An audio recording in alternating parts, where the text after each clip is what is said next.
Hello, everyone, and greetings. Welcome to Covenant Calendar Club. We're so glad that you're here. We pray that you will be richly blessed from the information, the manna that we're about to receive through the lips of our teachers.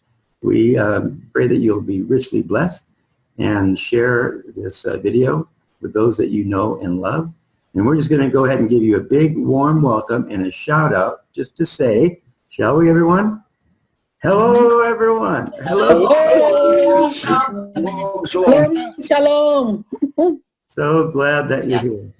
And with that warm welcome, we're going to go ahead and turn the screen over to our instructors. And if everyone who has a mic, if you wouldn't mind muting your mic if it's not muted. And that way we'll keep the sound in the background down. And Charlene, I'm assuming that you want us to hold the questions until the end. Is that right? Absolutely. If we have even time at the end. If we don't have time, we will do it next week on Covenant Calendar class. We will do all of our questions next week because we've got a long study tonight. Okay. And for those of you that are watching us on YouTube, if you'd like to get involved in those after the teaching conversations, you can join Covenant Calendar Club by going to studythecalendar.com. In the resource section, you'll find a Join Covenant Calendar Club link there just for you. And then we meet with our studies like we are now on the first and third Friday of every month. And the other Fridays are reserved for our Covenant Calendar Hangout group, where we just talk about everything. So I'll be quiet now. Charlene, go ahead and take it over. Okay, let's get started because I'm pretty sure that this will be a full 2 hours, so everyone just fasten your seatbelts and hang on because we're going to go. And like we said, everybody wants to know the truth about the moon, oh the moon. And I thought that I could get this done in one study, and as it turns out, about a couple of hours ago, I realized it should have been split into two, but we're going to just barge ahead. So save your questions. There are slide numbers on all of the slides. So this is part 9. I have titled it, My People Have Forsaken Me for the Moon. That's exactly what they did. So our question for this lesson is, who is really responsible for removing the covenant calendar keys? We've been asking that for a couple of weeks now. And we also want to know which no god is going to gain the authority. Will it be the sun god, or is it going to be the moon goddess? But we will not be touching on that tonight. We have to save it for the next lesson. So just pay attention because there will be some answers in the next lesson, even maybe this one. So we're going to be looking at the history for Judah from 700 to 400 BC. In the last lesson, we covered all of the events from Moses all the way up to 700, including the northern tribe of Israel, the 10 tribes there. And I do want to say, everyone, this is not an exhaustive study of the history in the scriptures. In fact, it's a tip of the iceberg. So I hope that I don't lose you. I am just going to be assuming that some of you have some background knowledge and information so that you can follow these slides to have an overall picture. But the very best thing that anybody can do to understand this history is just start reading the scriptures and pay attention to the patterns of apostasy and just find out how much that Yah's people went running after these other gods. You just need to start reading it and putting it together in order of date. Now we've got our friendly birdies back, and Tim is going to have his mic open and he's going to help with some of the slides. He's going to jump in there and help me. But anyway, hey, Mr. Graduate, we're still on our search for who really removed the covenant calendar keys. Are we ever going to find out? Because we've been working at this for a long time. Yes, I think we will come closer to solving this puzzle tonight or today. And I should add to that, yes, I'm quite positive that we're going to be getting some extremely good information on this exact question. Maybe that will be a surprise, and maybe it won't. To people that are studying, I don't believe it will be a surprise. Today we are going to examine the Old Testament history from 700 BC to 400 BC. then we also hope to uncover the mystery of which no God takes calendar priority. Let's start with a review. Yes, and we will start with the review in case there's some that just, kind of popping in for the first time. And this is going back to part 5 of the moon study, and this is part number 9 tonight. And there are 6 of these review slides, and let's just kind of whiz through them. In part number 5, we were breaking open the 5th definition that linked to moon in the King James Bible. It is 2320.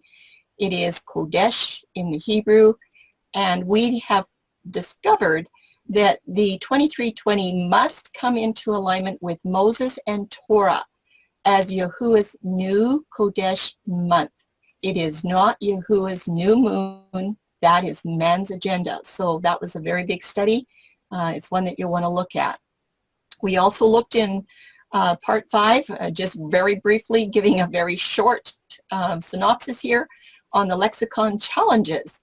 And we took a look at 4 of the Hebrew study tools: the Strong's, Brown Driver Briggs, Gesenius, and the Theological Word Book of the Old Testament. We were looking to see what they had to say about 2320. And remember, we looked at Strong's, and he basically said it's the new moon. When we got to Brown Driver Briggs, he had a few more words. And when we looked at Gesenius, he had quite a few more words. And by the time we looked at the Theological Word Book of the Old Testament, there were over 2,000 words that said that Kodesh meant the new moon. So we found some challenges there. Then in moon part number 6, we had counsel from Moses, and this is in 1450 BC, a very good 2,500 years after creation. And we found out that the Torah instructions were for all the kings, they were for the prophets and for the leaders, up to and including Yahuah's people today. So if you want to know what you're supposed to be doing with Torah instructions and how to follow them, get them right out of Torah. And that includes calendar as well. We also looked at the new moon verses in part number 6. There was 20 of them in all. And we discovered that every single one of those 20 new moon verses that was translating Kodesh had it mistranslated as moon instead of month. And we also found out that not one verse aligned with any Torah instructions. And we've gone over that quite a few times. In moon part number 7, we decided to look at the 1611 King James translators to see what was going on. And indeed, we did find when we were looking at their treatment of 2320 Kodesh, they forgot or they overlooked to translate Isaiah 47:13. Remember the monthly prognosticators? They did not say it was moon prognosticators like they did for all of the other 20 verses in non-Torah books. There are several, 11 or 12 or 13 of them have a bundle of new moons, feasts or festivals, and Sabbath. And whenever that bundle came across, they always put the 2320 in as a new moon instead of new month. So we found that their mistranslation was deliberate. It wasn't ignorant. We also checked out Isaiah 47:13 with 10 other different translations of the many translations that are out there. And we found that every one of those translations actually gave the true interpretation for the context of Isaiah 47:13 as month, not moon. Okay, but the context was telling us that it was Babylon that was gazing at the moon. We also looked at some Bible commentators around Isaiah 47:13, 3 of them, in fact, for their insight into the proper meaning and the history, and they all agree with the proper context. And they all said, or one of them said, can't remember which one, that they should have stayed true to the Hebrew when they were translating, but they didn't. In number 8 here, this is where we started part number 8. We were starting to map the topics for Tanakh history, not just for Kodesh. And we started with looking at the genealogies, and that was with Adam to Noah. And we were looking to see if the Old Testament history search, when you start with Adam to Noah, to see if any of these patriarchs were involved and trapped in the worship of no gods. is there actually a record in your scriptures? I'm not talking about other books like Jubilees or Enoch or whatever they might be, Targums or whatever. What does it say in your scriptures? Okay, so we found they were all squeaky clean. Then we went on from the flood to Nimrod, and we found that Nimrod was worshipped as a no god, but that only happened after he died. He was the first person to be actually deified as a god. But Semiramis was worshipped as a goddess while she was yet alive. So that was interesting. That was the start of this whole no god worship. Then we went on to look at Terah and his family and no gods. And we found that Terah and his family actually lived in the area of Babylon, which was called Ur of the Chaldees, where no gods were worshipped all the time. And we discovered that Terah actually manufactured moon idols. If you don't know about that, you'll want to look at Moon Study Part number 8. We also took a look at Egypt and the no gods.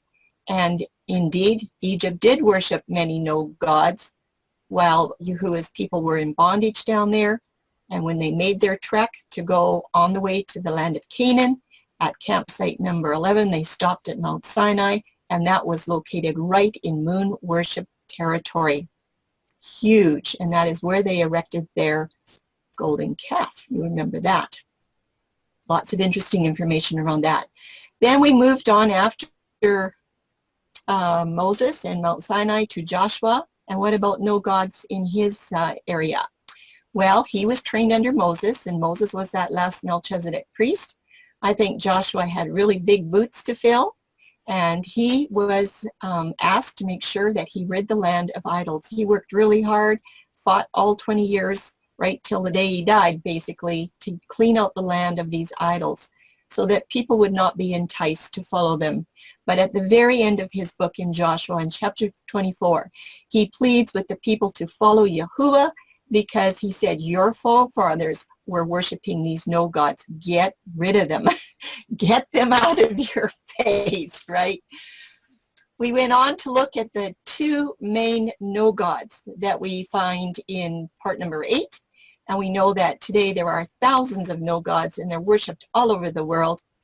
And the two main no gods that contend for divine worship, we decided, or I did, that the sun and the moon were probably the top priority of all of them.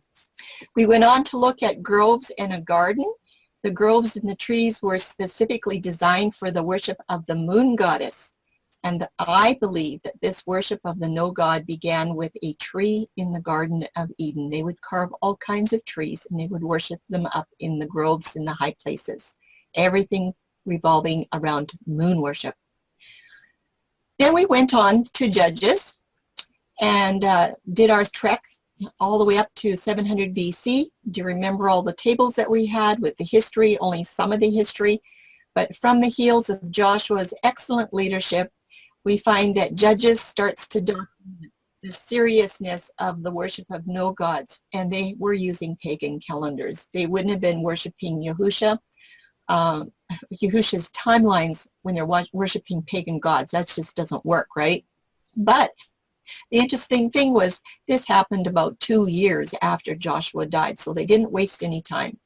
And then we had a conclusion, and we also decided, and I decided too, that you need to remember the best way to conduct a study like this is to put everything in order of date, because that's how you'll see what is going to be happening, and you'll see Bible patterns. And I do want to say that it was last night at about midnight that I realized that this study that we're looking at tonight was not in order of date, and I've been revamping like crazy to get it put into order. So I hope it's ready to go. Okay, this is our new lesson. This is what we'll be covering tonight. We will be looking at some Judah information. There's going to be 2 parts. This is the first part. It will be a short section just with some general foundational information about Brother Judah and the tribe of Judah. And we'll just kind of peek and see what the connections are to Benjamin and Simeon. We're going to do a very short little stint here on Sundial Introduction. This is between the years of 701 to 699, is as close as I can get it. Hezekiah was given 2 signs And this was a very huge turning point in history.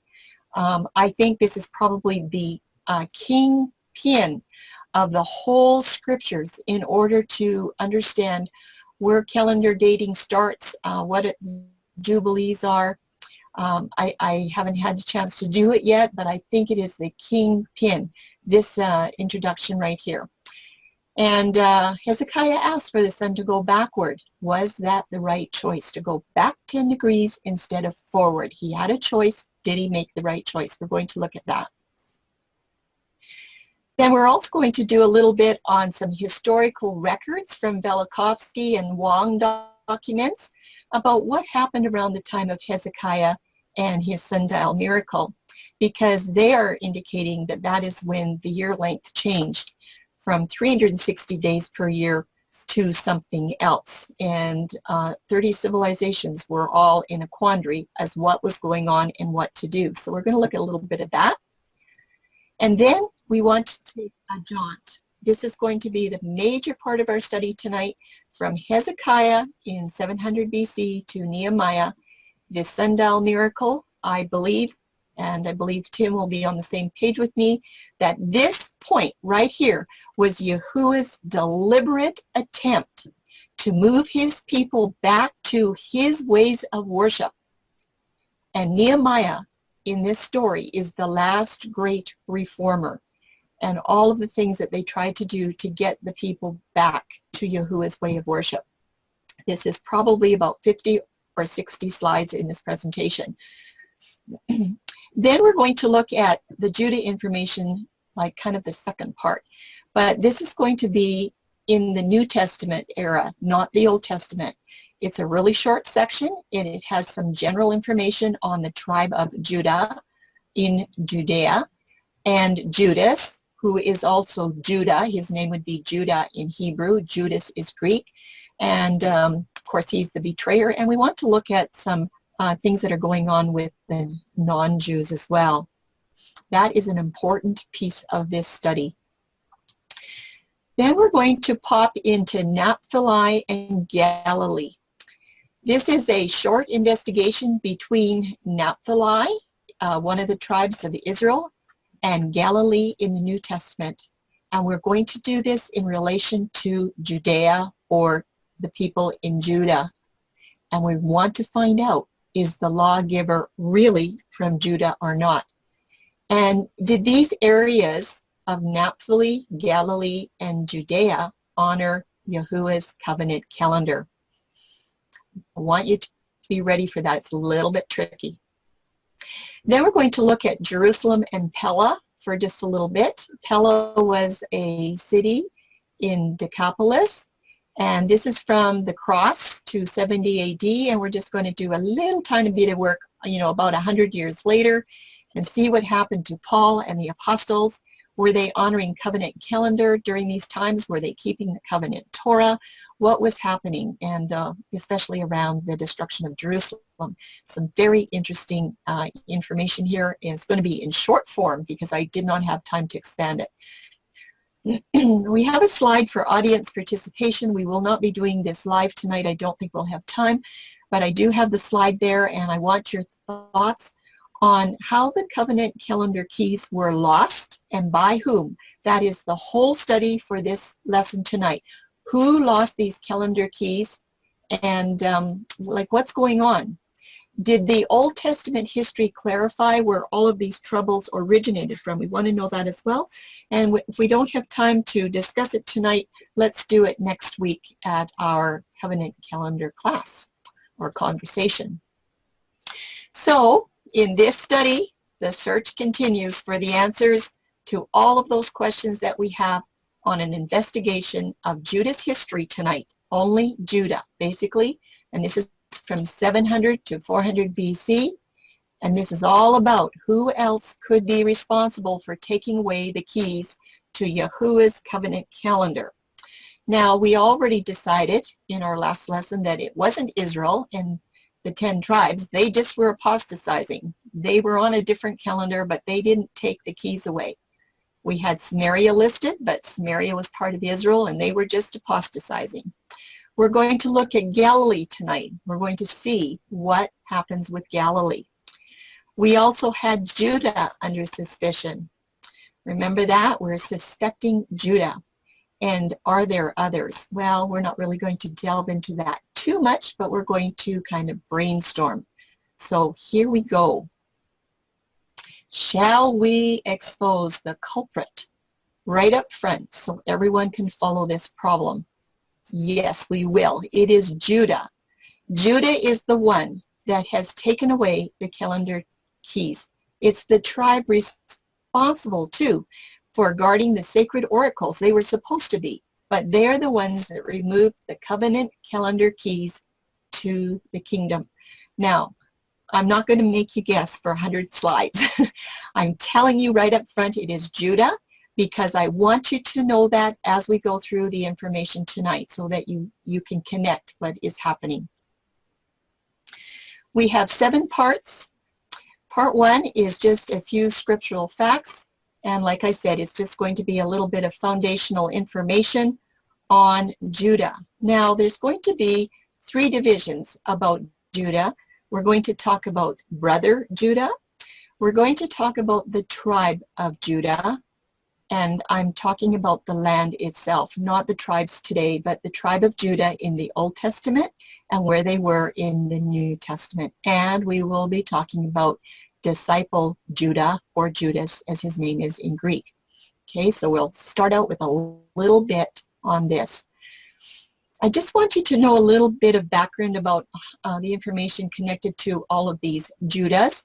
And this is Judah the brother, because you might see some similarities here between Judah the brother, Judah the tribe, and Judah the disciple. So rather than kill Joseph, Judah decided, let's sell him for 20 shekels of silver. And they did. They sold him to the Midianites. Judah married Shua. That was a Canaanite woman. It was not a daughter from the line of Yahuah. She was the daughter of a strange god. Keep that in your mind. But Judah also committed adultery with Tamar, his daughter-in-law. I'm sure you know the story of that. Here's another interesting thing. Judah promised his father Jacob that he would be surety for Simeon that was sitting in Egypt's prison because Joseph put him there. Judah said, I promise you that if you let us go down to Egypt, that I will be surety for Simeon and I will take Benjamin. And so he was saying, I will be surety for both Simeon and Benjamin. This is important to understand. Now, I found when I was looking around that it was 8 years before that Reuben made the very same request to his father. He said, you know, like, I'll take care of Simeon and just give me Benjamin and let's get going. But Jacob denied Reuben. So it was Judah that begged for this surety. Now, a little bit about Judah the tribe. This is in the Old Testament. I want you to remember that brother Judah was surety for both Simeon and Benjamin to bring them back from Egypt. Simeon was a smaller tribe, and it was given a land inheritance inside the tribe of Judah. And I have just some general maps there, so just look at them. And eventually, I found that tribe decreased in numbers, and it became dispersed throughout the land of Judah, and they even went up into some of the northern tribes. So upon the exile to Babylon, it's very, very likely that some of the tribe of Simeon actually went to Babylon. But they actually became dispersed in such a small tribe that they kind of almost disappeared. But the tribe of Benjamin stayed with Judah when the kingdom split in two. Was that because Judah's promise to Jacob that he would be a surety for Benjamin? But can you see that both Judah and, all three, Judah and Simeon and Benjamin are always clustered together. Now, Israel and Judah worshipped other gods, but Israel was much worse, and they were scattered by Assyria around 721, and they never came back and congregated into a tribe again.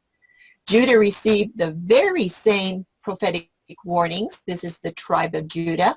The same warnings that Israel had about her apostasy for a whole 100 years. And we want to know tonight, did it do any good? But this right here, the tribe of Benjamin, I believe that Benjamin and Judah are kind of stuck together along with Simeon because of that promise of surety through Father Jacob. Okay, part 2.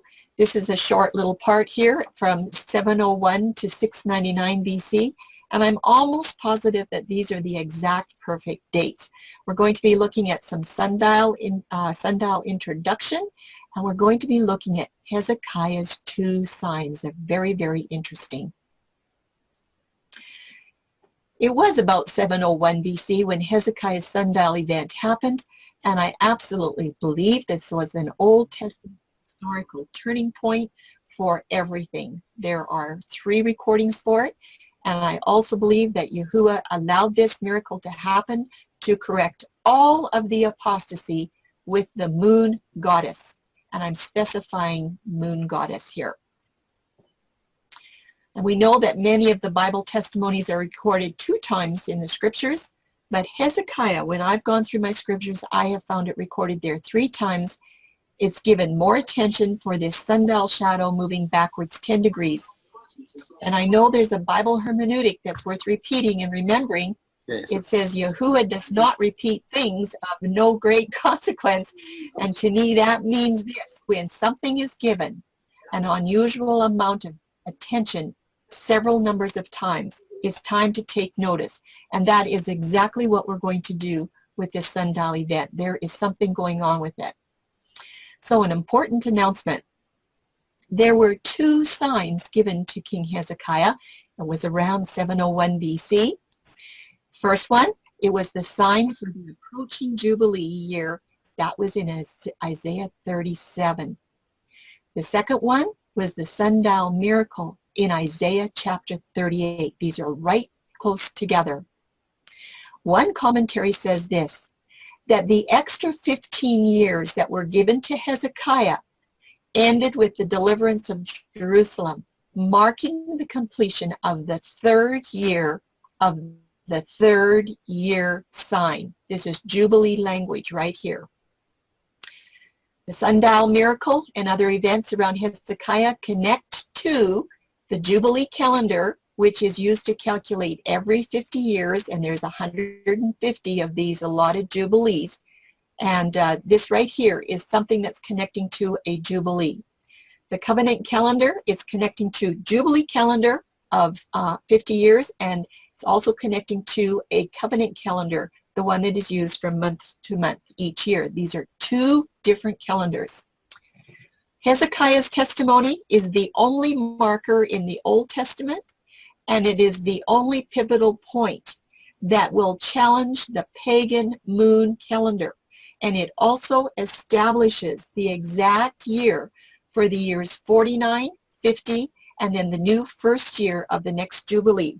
And there are some that are saying that this is probably the 66th Jubilee. One of these days, I'll get into that history. Okay, let's look at the first sign in Isaiah 37. This is talking about a Jubilee calendar. This is what it says in Isaiah 37:30. And this shall be a sign unto thee. You shall eat this year such as grows of itself, and the 2nd year you're going to eat that which springs up of the same, and in the 3rd year you're going to sow and reap and plant vineyards, and then you're going to eat the fruit or the harvest. Because the Sundial Miracle of Isaiah 38 is the same time frame of 701 BC, then let's just do a little bit of easy math. That means that this year, or the 49th year, would be 701 BC, and the 2nd year, the 50th year of the Jubilee, would be 700 BC. And like I said, there are some very good documentation that this is the 66th Jubilee. That's an interesting number, 66. And then the 3rd year would be 699 BC, and that would be the year that starts the new rotation of the 50 years. But that information is all part of a Jubilee calendar study, and we're not going there today. So today's study is going to examine the history of no God worship and apostasy among Yahuah's people in Judah. That's what we're looking at. The second sign is in Isaiah 38, just the next chapter, and it's about the yearly calendar. And this particular sign affects the pagan month length, and I'm saying month because that's what it used to be called. We're not going to read these scriptures today, but you can find where they're at in Isaiah 38. That's the main one. 2 Chronicles 32:24 and 2 Kings 20 verses 9 to 11. But I'll read the first one. In Isaiah 38, and this shall be a sign unto thee. Behold, I will bring again the shadow of the degrees, 10 degrees backward. And if you remember, Yahuah asked Hezekiah, which one do you want? Do you want it to go forward or backwards? That's the choice that he had. And we want to know if Hezekiah actually made the right choice for the sun to go backwards, because he had a choice there. And it was a very serious decision. Let's look at this. What if the shadow went forward instead of backward? What would have happened? And I'm just using some ordinary simple math here, nothing complicated. If the shadow going backward would lengthen the sun's yearly circuit, then the shadow moving forward would have to shorten the sun's yearly circuit. I hope you caught that. Okay, would be the opposite effect. So is it reasonable that the yearly circuit would have been shortened by 5 1/4 days if the shadow moves forward 10 degrees? Because it would lose that time. Right now we've got 5 1/4 extra days past the 360 because the sun went back. So if you take 360 and you minus your 5 1/4, that would mean that you would have 354 3/4 solar days in a year if the shadow went forward. Well, let's do the math considering a lunar cycle, because it would have to be recalculated now to Judah's 29.5 days month. That's the one that they're using, 29.5 days. So if you take 12 months and you multiply it by 29.5 days, you will have 354 lunar days in a solar year. That is if the shadow would have gone forward. Do you see the problem? That means that the lunar cycle per year, the 12 lunar cycles in a year, all together would have been 18 hours shorter, or longer than the solar year length. And you know what I'm saying? I believe it would have been impossible to understand the calendar needed to be restored without gazing at the moon. The year would have been, the lunar year and the solar year would have had a difference of only 18 hours. And I believe that it would have been almost impossible to even figure out there was a problem, if you were looking at the moon. Well, that's something interesting to think about. Well, a sundial shadow and a lunar cycle shift. We know that the records of the flood tell us that there was 5 months and there were 30 days in each month. That is documented, and Tim did that study on Noah here just the other week.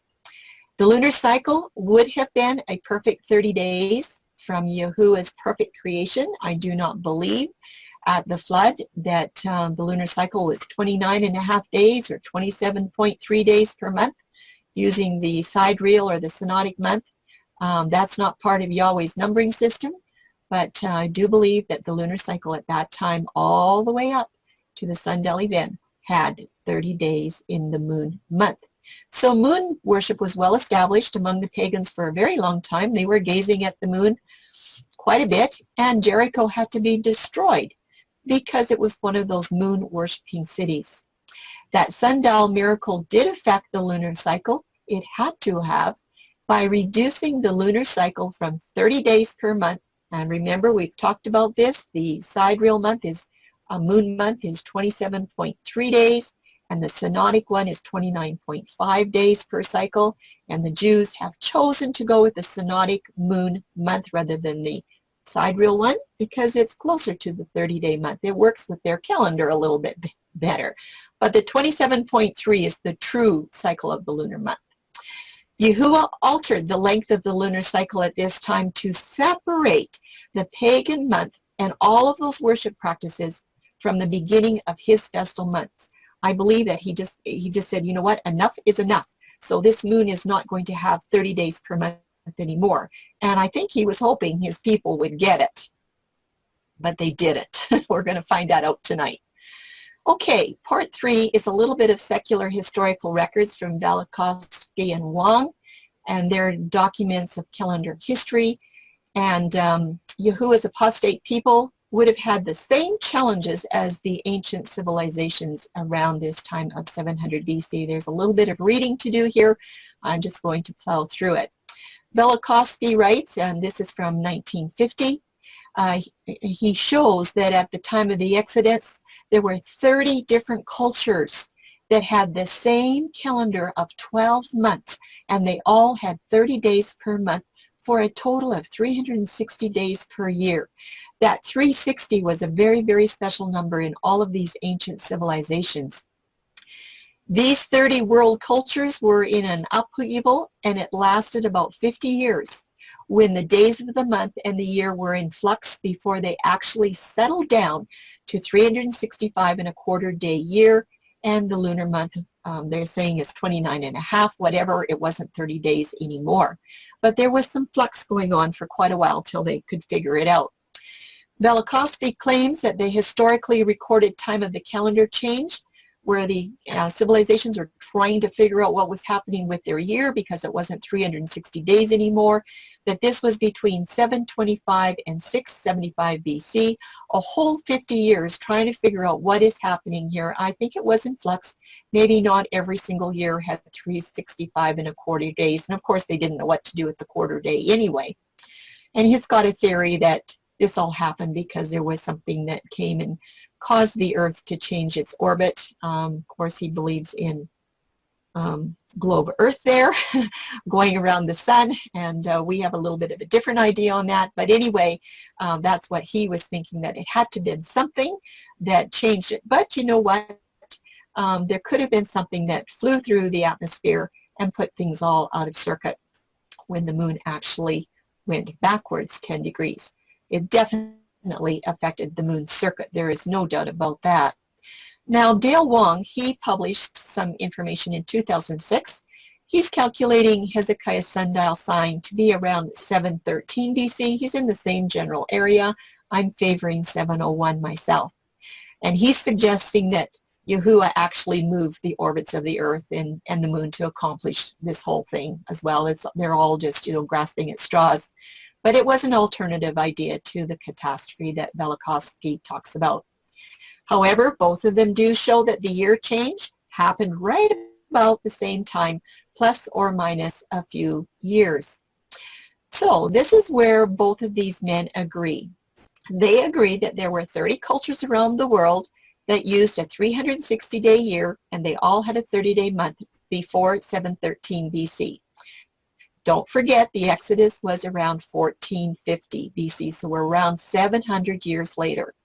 India had a 360-day year, and they record the moon as waxing for 15 days, and then it was waning for 15 days. So you have a 30-day lunar month. And also they have the sun moving north for 180 days, and then it moves south for 180 days.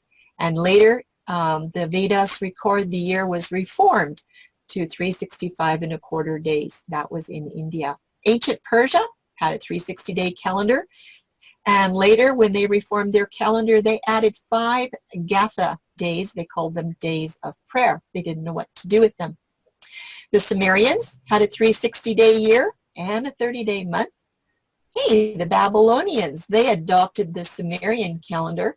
At the beginning of the 7th century BC, Babylon added 5 days to the year. Isn't that interesting? They didn't know what to do with the days either. Assyria has clay tablets from the Royal Library of Nineveh, and they show a 360-day year and a 30-day month. That's from Assyria. Ancient Egypt, they're saying in their papyrus calendar it had a 360-day year. The year change occurred in the 8th or 7th century, according to Plutarch and the Book of Sothis. And they did the same thing. They added 5 ekagomena days per year. And what they did, they celebrated birthdays of 5 extra gods. That's what they did. I just would like to read what these epigomenal days were. We'll kind of skim through this just so that you get an idea. The Egyptian year was divided into 12 months of 30 days each, which means that every year had about 5 days short of that astronomical year. So to compensate for that difference, they added in 5 extra days to the year, and they called these epigomenal days, however you say that word, and they said it was the birthdays of 5 more gods. Because these days were not part of the normal year created by the gods, the Egyptians regarded these days as ominous. Okay? Didn't really know what to do with them. Even the addition of these 5 days did not solve this problem with the solar year, because the year had 365.25 days. And as a result, the calendar was shifting every 4 years, and you can imagine what happened after a while. Everything's off sync with the equinox and the harvest. And eventually it was Rome that decided, you know what, we need to add in an extra leap year every 4 years and get this calendar back into sync. And that was called the Alexandrian calendar. There's the website. You can go look it up. We're still continuing on with these ancient civilizations. Rome had a 360-day year at the time of Romulus. The Mayans in Mexico did as well. The Incas of Peru in South and Central and South America, they also added 5.25 days. They realized that they had to have them there. China also added 5 days, called K-Ying. And Polynesia, same story, 360 days per year. So there were many religions around the world that were basing their beliefs on this number of 360. They saw that it was a sacred number. They named their gods by these numbers. They had idols. They had temples. They had one god for every day of the year. They had their gods lined up in their temples. It was a very sacred number to them. And of course, the circle is a 360-degree circle. The compass is as well. This is used all over the world. It is a remnant of what had happened way back there in 700 BC, when the year actually was 360 days per year. Velikovsky also writes, all over the world we find that there was at some time the same calendar of 360 days, and that at some later date, around the 7th century before this present era, 5 days were added. They were called days over the year. Scholars who investigated the calendars of the Incas of Peru and the Mayans wondered at the calendar of 360 days, and so did the scholars who studied the calendars of Egypt, Persia, the Hindus, Chaldeans, Assyrians, Hebrews, Chinese, Greeks, or Romans. Is that enough documentation? It certainly is. But there is more. The Malapan tablets also prove that Egypt had a 360-day year, and just maybe Tim will give us some extra information on that in one of his PowerPoints coming up. Okay, we are ready to look at part 4. This is the history from 700 to 400 BC. It is from Hezekiah all the way up to Nehemiah, who brought back the 3rd group of exiles from Babylon. This is the largest section here tonight. And we want to keep our events in order of date. This is extremely important for this study. It is what's going to break open up understanding the patterns. So if you're looking at anything doing studies, always check dates of your verses. Yes, Hezekiah's sundial shadow, it went back. It didn't go forward. And as we just read, all of the secular historical evidence is very supportive that there used to be a calendar of 360 days per year. And guess what, everyone? That is approximately 3,300 years after creation, to 700 BC. That event happened about 100 years before Judah's captivity. That was a warning sign for Judah. A reasonable assumption, one way for these 5¼ days to be added to the 360-day calendar is for a giant heavenly body, such as an asteroid, that would disrupt the sun's movement. That magnetic pull could alter its usual orbit enough to enlarge the yearly circuit. That's what I believe, more than what Velikovsky and Kong have to say. Kong. And no days of the week would have been lost. It's just you get an extra 5¼ days each year. Hezekiah was used in a mighty way. He was a very good king. He cleaned up the land from paganism in a grand way. But everything that he did was annulled when his son Manasseh came to the throne, and Manasseh was there for 55 years. He was an extremely wicked king. But guess what? He repented before he died. But he caused a lot of problems that never ever got cleaned up. And those seeds of pagan worship, especially of the sun and the moon gods, were sown so deep that it lasts to the very end of Old Testament history, as we're going to find out here when we go through them point by point. Just a quote here on the moon, because it does have something to say about King Manasseh. This is from Nelson's Illustrated Bible Dictionary, if you look it up under moon. Along with the sun and the planet Venus, the moon was worshipped as a cosmic god by many pagan nations of the ancient world. It's talking about the moon. The moon was known as Sin in Babylon and Assyria. It was known as Nana in Sumer and Yari at Ugarit, and that's in Syria. That last name is closely related to the Hebrew word for moon. Remember, moon is Yarek and Yarak for the literal moon and the lunation cycles. So Yari is close to Yarek and Yarak.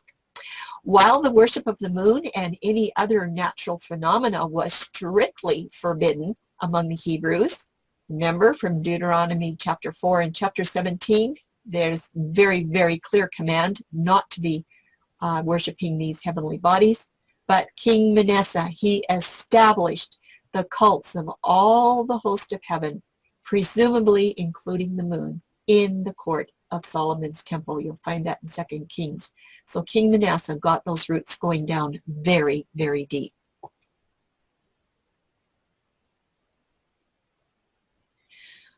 I guess King Manasseh didn't pay any attention to the words in Psalms 81 by King David, which was written approximately 1000 BC, well in advance, 300 years before the Sundial event. This is what David said. It's good to pay attention. He said, "Hear, O my people, if thou wilt hearken unto me, there shall no strange god be in thee, neither shall thou worship any strange god. But my people would not hearken to my voice, so I gave them up to their own heart's lusts, and they walked in their own counsels. Oh, that my people had hearkened unto me, and Israel had walked in my ways." I think King Manasseh could have done a lot better if he had paid attention to what King David had to say. Okay, we've got several of these slides, and we're just doing a very, very tip of the iceberg study here tonight, but there is enough information that you will get the picture or see the pattern. So we're 2 years after the Sundial event in 698 BC, and King Manasseh is building high places, altars for Baal, and all the groves to worship all of the host of heaven. He's causing children to pass through the fire. He's using witchcraft. He's dealing with familiar spirits and wizards. He's setting up carved idols. That's your Asheroth groves, high places. And he's even putting these Asheroth images in Yahuah's house. But he repented. When you get down to verse 15 of 2 Chronicles 33, it says he repented, and he took away the strange gods and idols, and he actually repaired Yah's house. But guess what? In verses 21 to 25, just 2 years later, King Ammon brought back every piece of evil that Manasseh had finally done away with. So the roots were just very deep.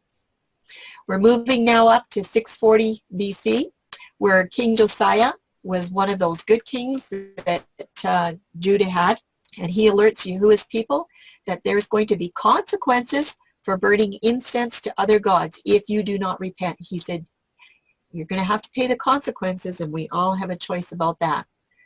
So about the same time of 640 BC, King Josiah, he decides to clean up all the idols and the groves and the images. I don't think he got it completely done, but he did a lot of work. Zephaniah tells us around 10 years later that Yahuah is coming to punish Judah because they are still worshiping Baal, the sun god, and all the host of heaven. In Jeremiah 1, it's about 1 year later. This is Jeremiah now uttering alongside Zephaniah that judgment is coming against Judah because they're burning incense to those other gods. And also in Jeremiah chapter 2, he's telling us that Judah has followed idols and have prophesied by Baal, and Judah is playing the harlot. I will have some of the scriptures from these chapters that we see as we're going through these tables. Not all of them, but I'm picking out some of the best ones here for you to look at. So we're going to look at a word from Zephaniah and Jeremiah.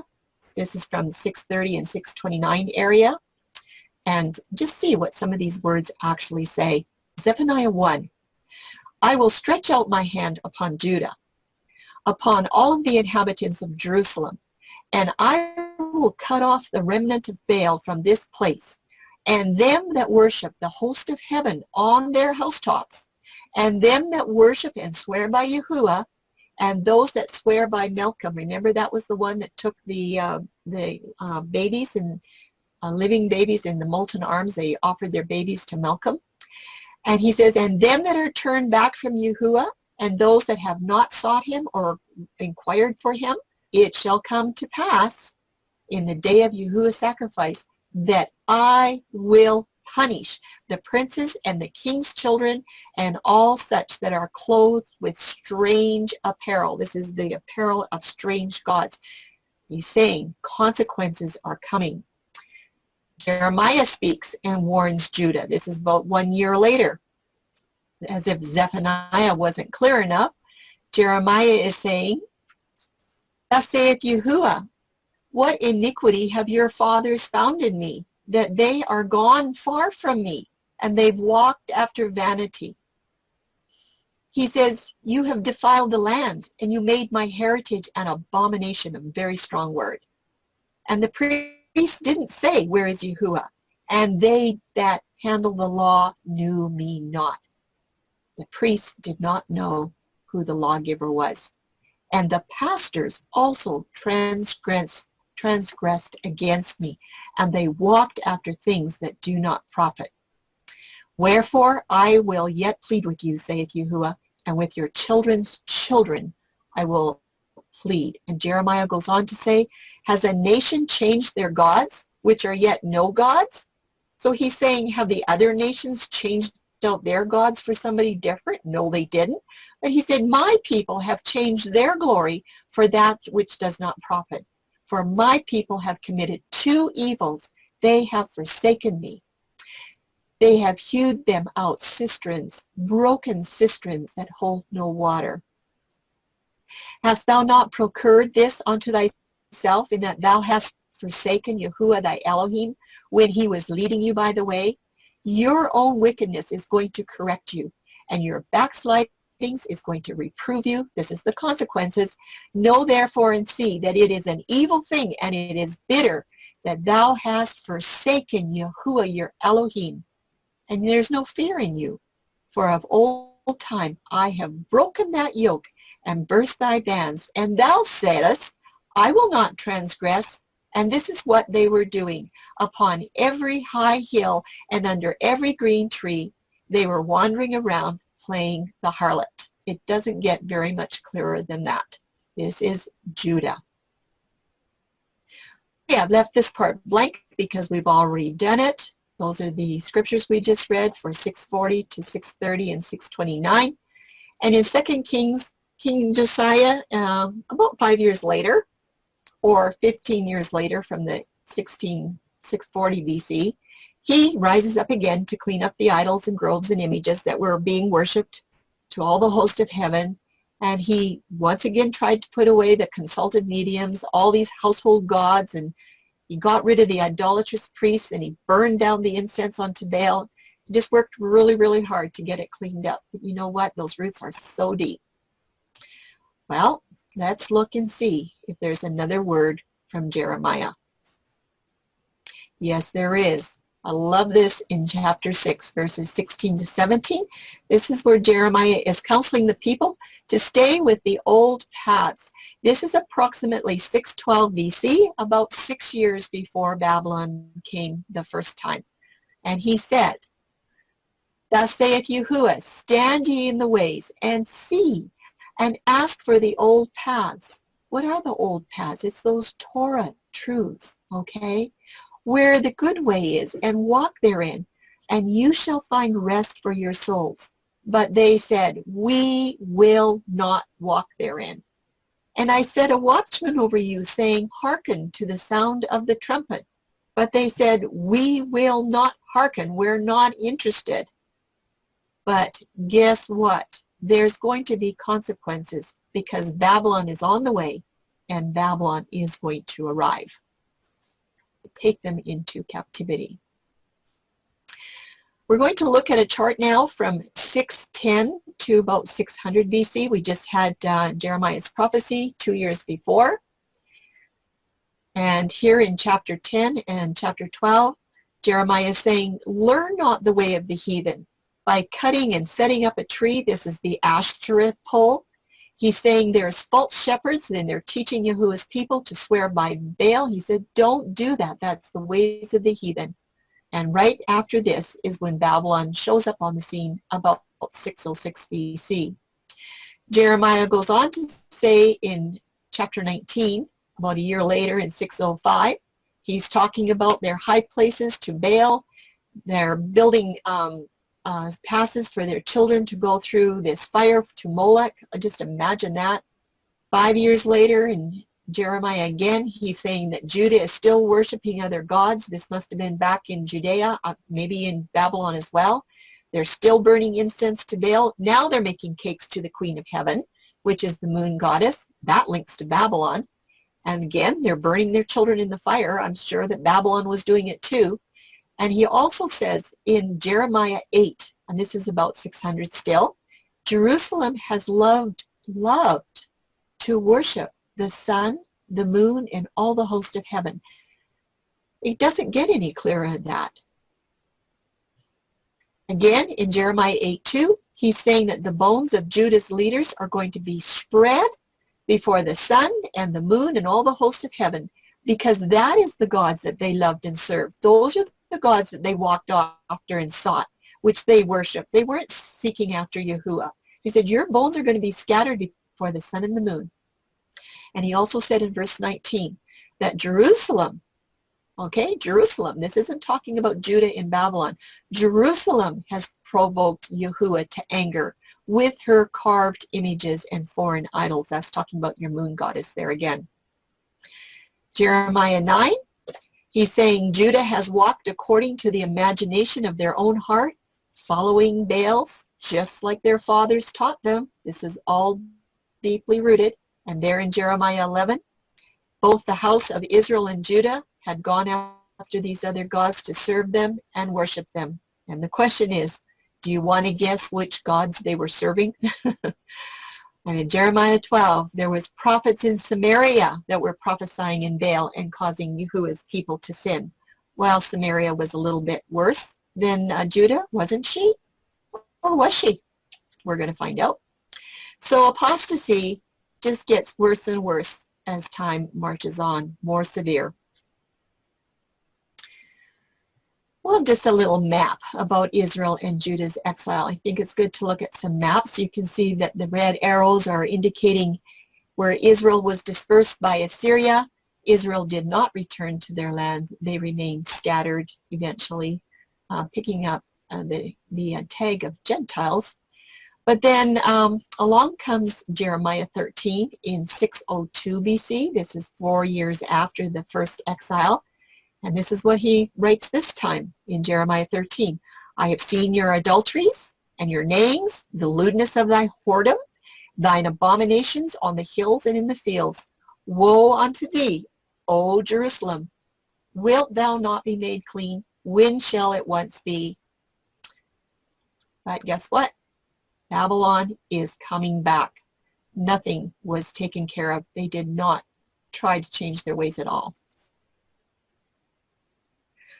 Let's look now at 595 to 593 BC. These are the verses that talks about Judah weeping for Tammuz. Remember that in the book of Ezekiel, there was a huge warning to get rid of this pagan worship. And Ezekiel was exiled to Babylon about 10 years after the first attack. Daniel went the first time, and Ezekiel went about 10 years later. And those that were left back in Jerusalem, they're still worshiping pagan gods in pagan ways. Ezekiel 8 says that he saw a vision of women weeping for Tammuz, which is the son of Nimrod, that first sun god.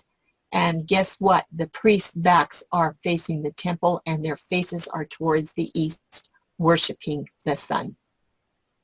And Ezekiel is pleading for Judah around this second attack. Please change your ways. They're causing their firstborn to go through the fire, sacrificing to Molech. Well, you know what? It's 800 years since Moses warned Israel not to seek out other gods, but they refused to listen, and things just got worse and worse to the point where they're weeping for Tammuz. We're just going to do a little section here on Ezekiel 23 in 593, about 3 years after he was in Babylon. He talks about two daughters from one mother. I found this very interesting. He says in verse 2, "Son of man, there were two women, the daughters of one mother, and they committed whoredoms in Egypt. They committed whoredoms in their youth." That's a good way of saying it was spiritual adultery. It was Aholah and Aholabah. Verse 4, "And the names of them were Aholah, the elder, and Aholabah, her sister." That was their names. And Samaria is Aholah, and Jerusalem is Aholabah. And I'm sure I'm slaughtering that wonderful Hebrew name. But Aholah is Samaria. And when I looked up the name, it is H168. And it means her tent, as in an idolatrous sanctuary that was not set up by Yahuah. Okay, Samaria had a temple as well. Remember in John chapter 4, the woman at the well said to Yahushua, "Where shall we worship? Here in Samaria or in Jerusalem?" So they had a temple there too. I believe it was set up by the wicked Queen Jezebel. And Aholabah is connected to Jerusalem, but it has the same word number. It's H168. But it means my tent, as meaning my sanctuary that was set up. It was set up by Yahuah. It was not set up by men. So they both have a tent, but one is hers and one is Yahuah's. Let's look a little bit at Aholah in Samaria. It says, "And Aholah played the harlot when she was mine, and she doted on her lovers, on the Assyrians. But she committed her whoredoms with them, with all of them that were the chosen men of Assyria, and with all on whom she doted. With all of their idols she defiled herself. Neither left she her whoredoms brought from Egypt. Wherefore I have delivered," that's Samaria, "into the hand of her lovers, into the hand of the Assyrians, upon whom she doted." And that is exactly what happened. Looking at Aholabah, representing Jerusalem, Ezekiel says, "And when her sister Aholabah saw this, she was more corrupt in her whoredoms than her sister." And we thought Samaria was bad.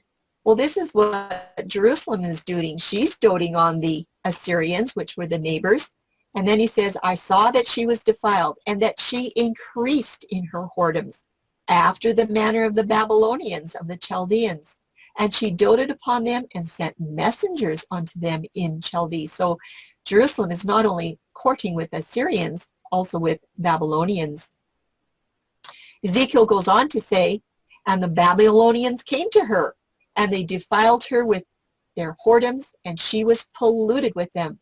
And she multiplied her whoredoms, in calling to remembrance the days of her youth, when she had played the harlot in the land of Egypt. There, O Aholahab, thus saith Yahuah, behold, I'm going to raise up thy lovers against thee.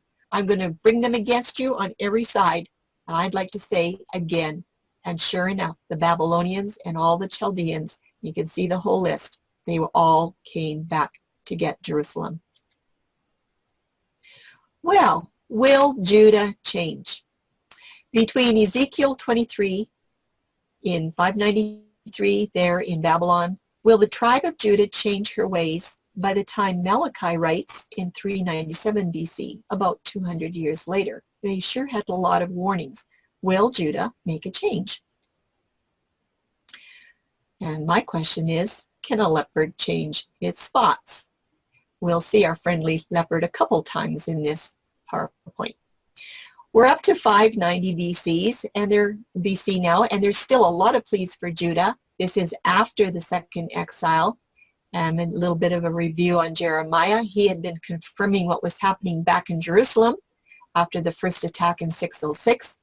But what's that? About 16 years later, Jeremiah is saying that Israel and Judah are still building high places of Baal. They're still causing their sons and daughters to pass through the fire to Moloch.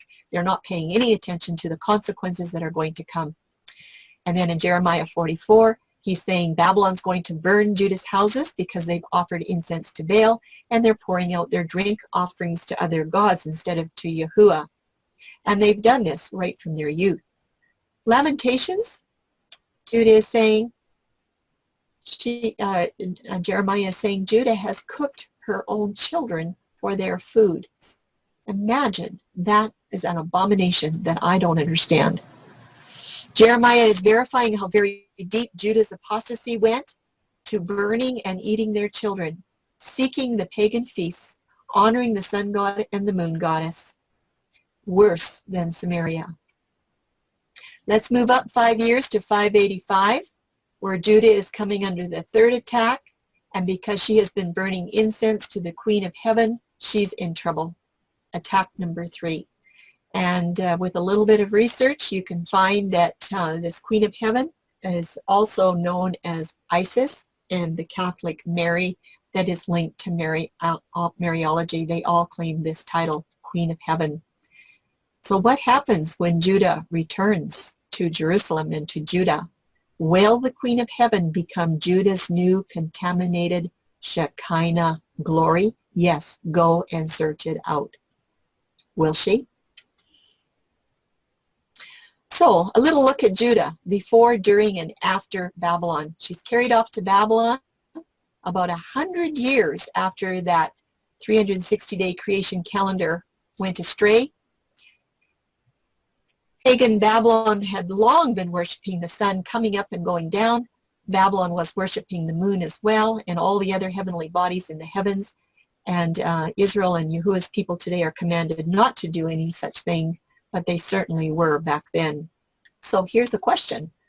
How reasonable is it to conclude that after Judah lodged in Babylon for a whole 70 years, that they're not going to come back to Jerusalem with these traditions of Babylon?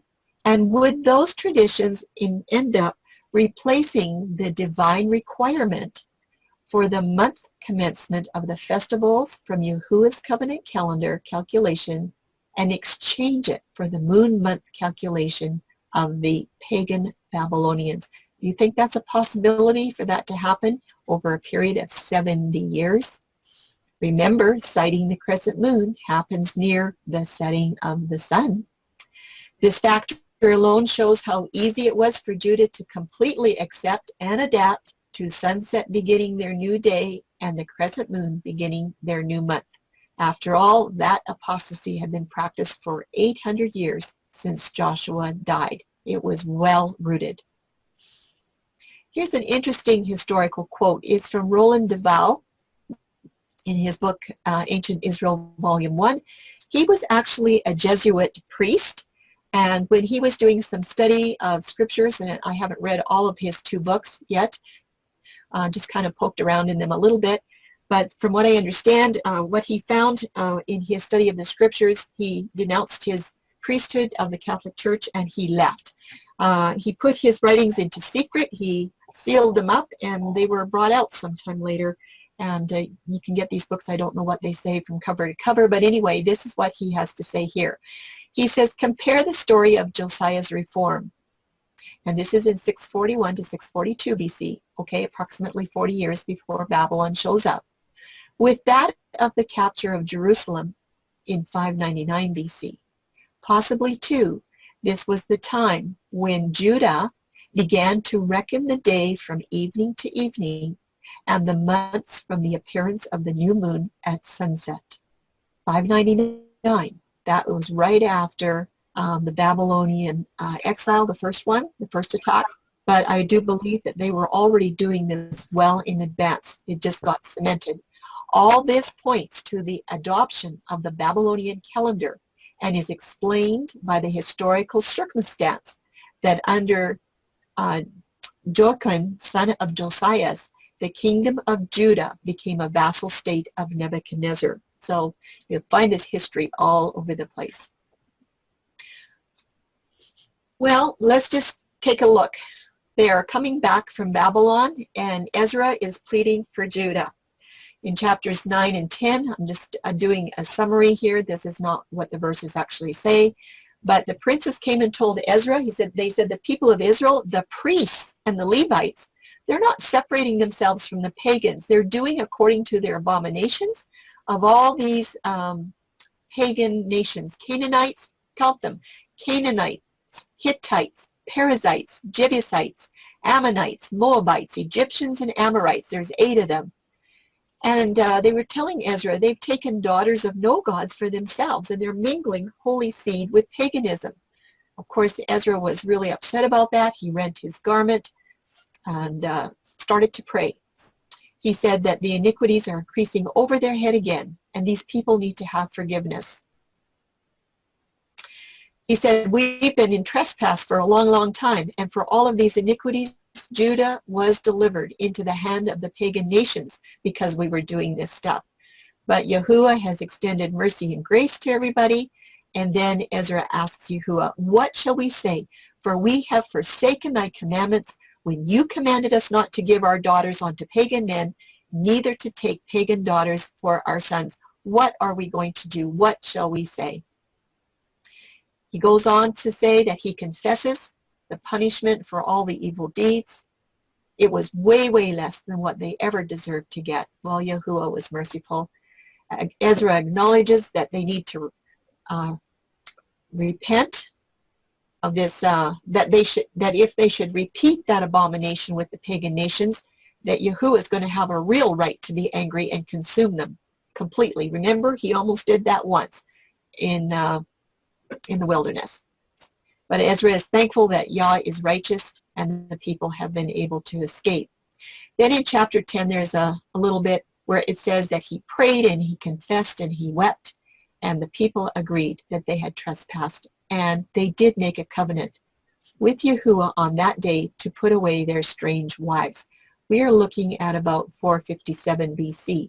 Did they actually do it? Only 80 years have passed, and the spots are still the same. You can read it in Jeremiah 13:23. Nothing has changed. Still running after their pagan gods. We just read the verses from Ezra 9 about the Levite priests taking pagan wives, so we won't have to go into that again, but that was around 457 BC. And absolutely, I believe that Ezra did everything that he could to encourage these people to repent and change their ways, because if they didn't, he said there's going to be consequences again. And they even said that they would, but did they honor their promise? And if they did, how long did it last? Well, from Judah, after the exile, we have 70 years. Will she change her ways? With Ezra, all the way up to Nehemiah. From 458 with Ezra, 80 years up to Nehemiah. And then there's 12 years between Ezra and Nehemiah. So 93 years is Judah going to change her ways. Her patterns haven't been too good.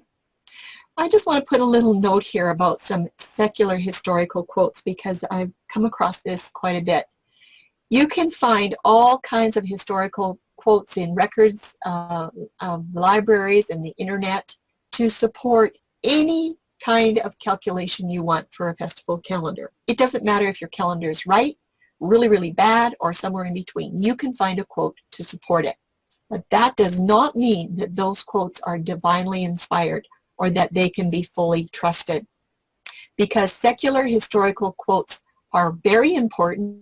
People want to see them. They just can't seem to wrap their head around just believing what the scriptures say. So they want to see a historical quote. However, I am saying this, not one quote should ever be used just because it suits what you want to hear. This is the way it works. We acknowledge these quotes when they align with the history of Israel and Judah in the Old Testament, along with the covenant calendar in Torah. We're talking about calendar here, not all of the other kinds of things you can find. We're talking about quotes to do with calendar. So you need to pick the quotes that align with covenant calendar in the Torah. We're going to look at some quotes. In Israel, the day was for a long time reckoned from morning to morning. And it was, in fact, in the morning with the creation of light that the world began. The distinction of day and night and time too began on the morning. The change of reckoning must therefore have taken place between the end of the monarchy of the age of Nehemiah. That would bring us to the beginning of the exile. That's one quote. Another one, a new stage in the investigation of the problem of the calendar of ancient Israel was marked by the appearance of a learned article of E. Koenig in 1906. He maintains that two distinct calendars were current in ancient Israel. We're going to have a quote from Nelson's Bible on this near the end of the presentations, but there's many now that are saying that there was two different calendars in Israel at the same time. The first was a solar calendar. It was well adapted to the conditions of the simple agricultural life which the Israelites lived during the first period of their sojourn in Palestine. And guess what? It says it reckoned the day from sunrise. It should have been dawn, but they're pretty close. Going on to say the second calendar was a lunisolar year.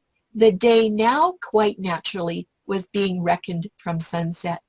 This second calendar was obviously based upon Babylonian models, and it was adopted under direct Babylonian influence in about 600 BC, when Babylonian religion and general culture began to affect with steadily increasing force the Jewish exiles in Babylon, and through those of them who returned from exile, the Jews who had remained in Palestine. So he's saying that the people that were in Palestine got infected with the Babylonian sunset and the moon month. A little more Jewish calendar history. So far as we know, the Babylonian calendar was at all periods truly lunar. The month began with the evening when the new crescent was for the first time again visible shortly after sunset. Consequently, the Babylonian day also begins in the evening. That's from Exact Sciences in Antiquity. This is from the book, What is a Jew? When the Jews returned to Palestine after their Babylonian exile, they brought back with them the Babylonian astronomy and way of reckoning time. From the NIV Study Bible, the Israelites, like the Babylonians, counted their days from sunset to sunset. And from Erdman's Handbook to the Bible, the Mishnah, which is a collection of Jewish law, it is not the Torah. It made an end of it was made at the end of the 2nd century, fully describes the system which the Jews had worked out under Babylonian influence. Another one, this is from the New Catholic Encyclopedia.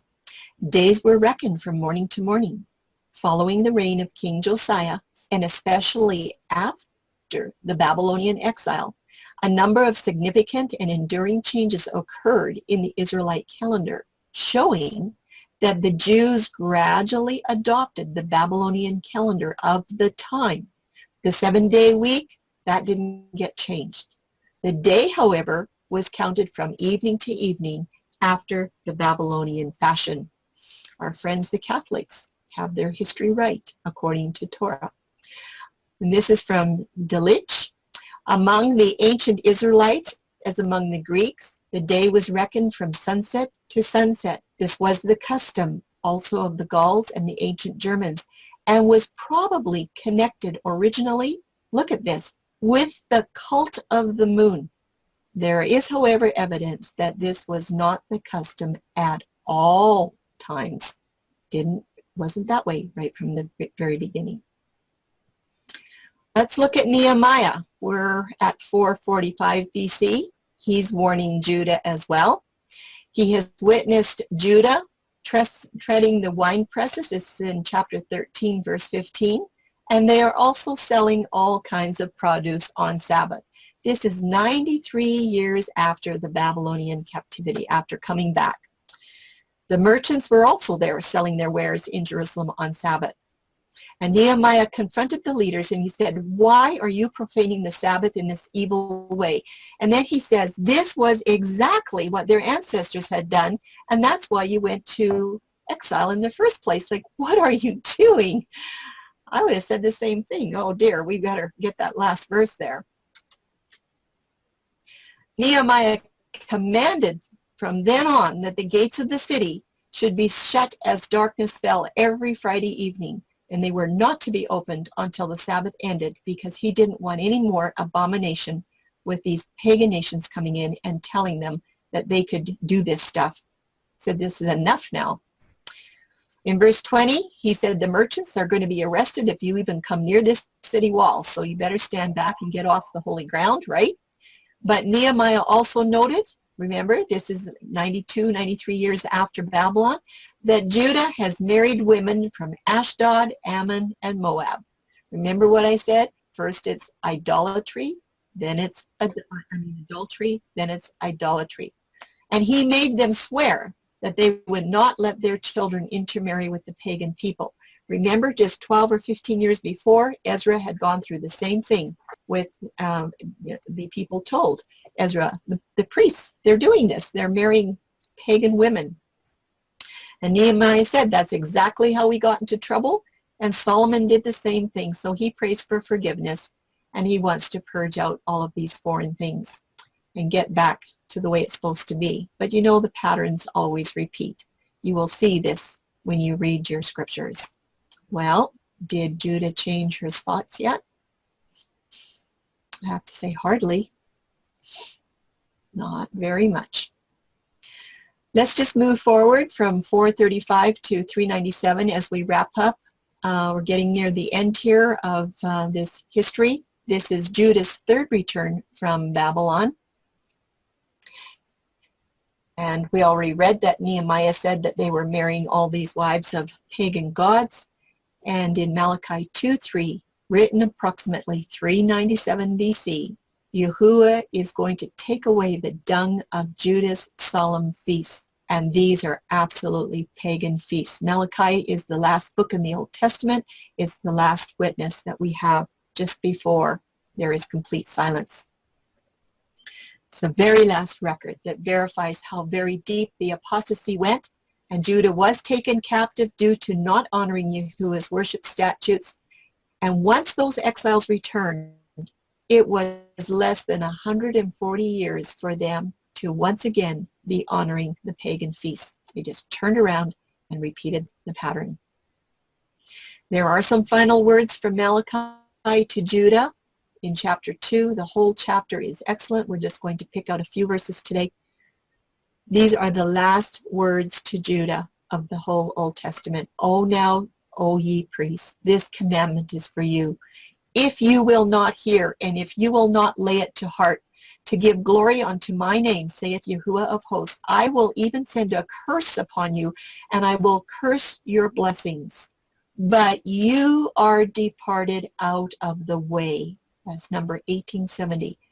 You are departed out of the way, and you have caused many to stumble at the law. That word way is derek in Hebrew. It's a serious search for you to do this, to find out that this is going to reveal that this word pertains to the yearly cycles of Yahuah's worship Moedim. And what is all this worship of the moon about? It's about the yearly and annual worship cycles, the festivals, right? Malachi tells us that Judah has rejected these worship cycles of Yahuah, and they've been looking for their own understanding. I would like you to keep this in mind, this 1870, as we're going to compare it to the definition of a lawgiver, I don't know, in about 50 slides or something like that, 2710. I want you to remember that. Let's go on, because Malachi is saying that there is spiritual adultery of Judah. It's going on all the time. Therefore have I also made you contemptible and base before all the people, according as you have not kept my ways, but have been partial in the law. Judah has dealt treacherously, and an abomination is committed in Israel and in Jerusalem, for Judah hath profaned the holiness of Yahuah, which he loved, and hath married the daughters of a strange god. It says daughter. I put in daughters because that's exactly what it was, and this was in about 397 BC, the last recorded words from Malachi. Judah has rejected Yahuah's covenant way of life. And what direction did Judah take? The lunar calendar of the Second Temple era. That is completely documented. That is exactly what Judah did. Why? I don't know the answer why. A little bit on Judah, the tribe of the Old Testament. They had so many troubles before and after Babylon. They were violating so many Torah truths. So what are the answers to the following questions with regards to calendar? With what Malachi just told us. How did Judah depart out of the way? I'm not answering these questions. I'm putting them out there for you to think about. Maybe we can work on this in our next class together for conversation. How did Judah depart out of the way? How did Judah cause so many to stumble at the law? And if you go look at Matthew 23:15, it does have some answers. Also, how did Judah deal treacherously? And how did Judah become an abomination? And how did Judah profane the holiness of Yahuah? And why did Judah marry daughters of a strange god? What did Judah bring back from Babylon as far as calendar is concerned? And the answer is the Babylonian calendar. It had nothing to do with Yahuah's covenant calendar. That's blood ratified. Because in the Tanakh, Judah gave prominence to the moon over the blood ratified covenant calendar. Would that be classed as worship? I believe it is. You should have read these words from King David in Psalms 106, and this is approximately 1000 BC, 700 years before, 600 to 700 years before. This is what he says. They were mingled among the heathen and learned their works, and they served their idols, which were a snare unto them. Yes, they sacrificed their sons and their daughters unto devils. This was happening during King David's time. They shed innocent blood, even the blood of their sons and of their daughters, whom they sacrificed unto the idols of Canaan, and the land was polluted with blood. Thus they were defiled with their own works, and they went a whoring with their own inventions. Therefore was the wrath of Yahuah kindled against his people, insomuch that he abhorred his own inheritance, and he gave them into the hand of the heathen, and they that hated them ruled over them. That's what was happening. They just repeated it. Upon return to Jerusalem, Judah's leaders placed a curse on the Daniel 9 timelines that point to the arrival of the Messiah. Now this is kind of just going on a bunny trail right now, and I don't know exactly, I do know exactly. They had something up their sleeve. Does their own declaration of a curse on the Daniel 9 timelines, this curse, by default, is going to cause them to facilitate the removal of the calendar keys. They put a curse on the Daniel 9 timelines that if you tried to read them or study them, you would be cursed, and nobody wanted to be cursed. They didn't teach the people what these timelines meant, and they were the exact timelines that the people needed to know about in order to know when Messiah was coming. They took it away. They took that key away from them. That is part of calendar. I think there's still a curse, according to what's happening today. Some thoughts to ponder. Every choice has a consequence. And you know what? Yahuah says you're free to make whatever choice you want, but you're not going to be free from the consequences of your choice. And here's something else to remember. A mistake that is repeated more than once is not just a mistake. It is a decision. And that's exactly what was happening with Judah. Consequences by default? Many poor choices by these leaders in the Tanakh, tampering with or removing many of Yahuah's keys to the kingdom. Lots was going on. They took these keys away. There is no doubt that it was Judah. Who tampered with the covenant calendar keys? Everything is pointing to Judah in the Old Testament. Everything. Just go read it. Okay, let's start part 5. We're going to now dip into the New Testament. We already know that Judah has created such an abomination with Yahuah's calendar. Well, what's happening in the New Testament? We're going to look at Judah, the tribe, and Judas, the betrayer, or his name would be Judah in Hebrew. Judah, the tribe in the New Testament. The Sundial Miracle of 700 BC should have been assigned to apostate Judah to return to the old paths, or the way, of the covenant calendar. And remember, Yahushua was also called the way. They were called followers of the way. Pagan moon month contains less days than Yahuah's festal month, and that ends up compromising all of the festival worship statutes. And there were many prophets that continually pleaded and beckoned with Judah to forsake Baal, Ashtaroth, and the pagan festivals and the calendars, and to come back. There was no lack of that. But here's the question. If Judah would have restored the covenant calendar, is there a chance the people would have been given the knowledge of how to count out the Daniel 9 timelines so they could recognize the Messiah when he came? That's an important question. A little bit of work on the scribes, the Pharisees, and the hypocrites. No, the leaders of Judah, they did not stay true to the written instructions of Yahuah, especially for calendar. They erroneously professed authority to calculate the timing for the festival worship statutes. They said they were the only ones that could do it. Nobody else had the smarts. Judah's leaders used instructions from the Mishnah, that's the oral law in Judaism, as opposed to the written Torah, or the Mosaic law. And the Mishnah also laid a multitude of burdens on the people. So they were getting their instructions from calendar from the Mishnah, not from the Torah. The Mishnah was a collection, and it was committed to writing about 200 AD, and it forms part of the Talmud. So eventually these writings were so important they collected them up and put them into a book. And at the end of Yahushua's ministry, he exposed the atrocious intentions of these leaders to the people while staying true to his own covenant calendar. And that was through his actions, his miracles, his parables, and of utmost importance through his Passion Week. That is where you will find Yahuah's calendar. It's not always in red and white or black and white. It's between. The Matthew 23 teaching was given on Monday, Abib 12. It was the last time that Yahushua addressed the crowds in Jerusalem before he went to the cross. This was the most important day of teaching since he rode into Jerusalem for the triumphal entry 2 days before on Abib 10.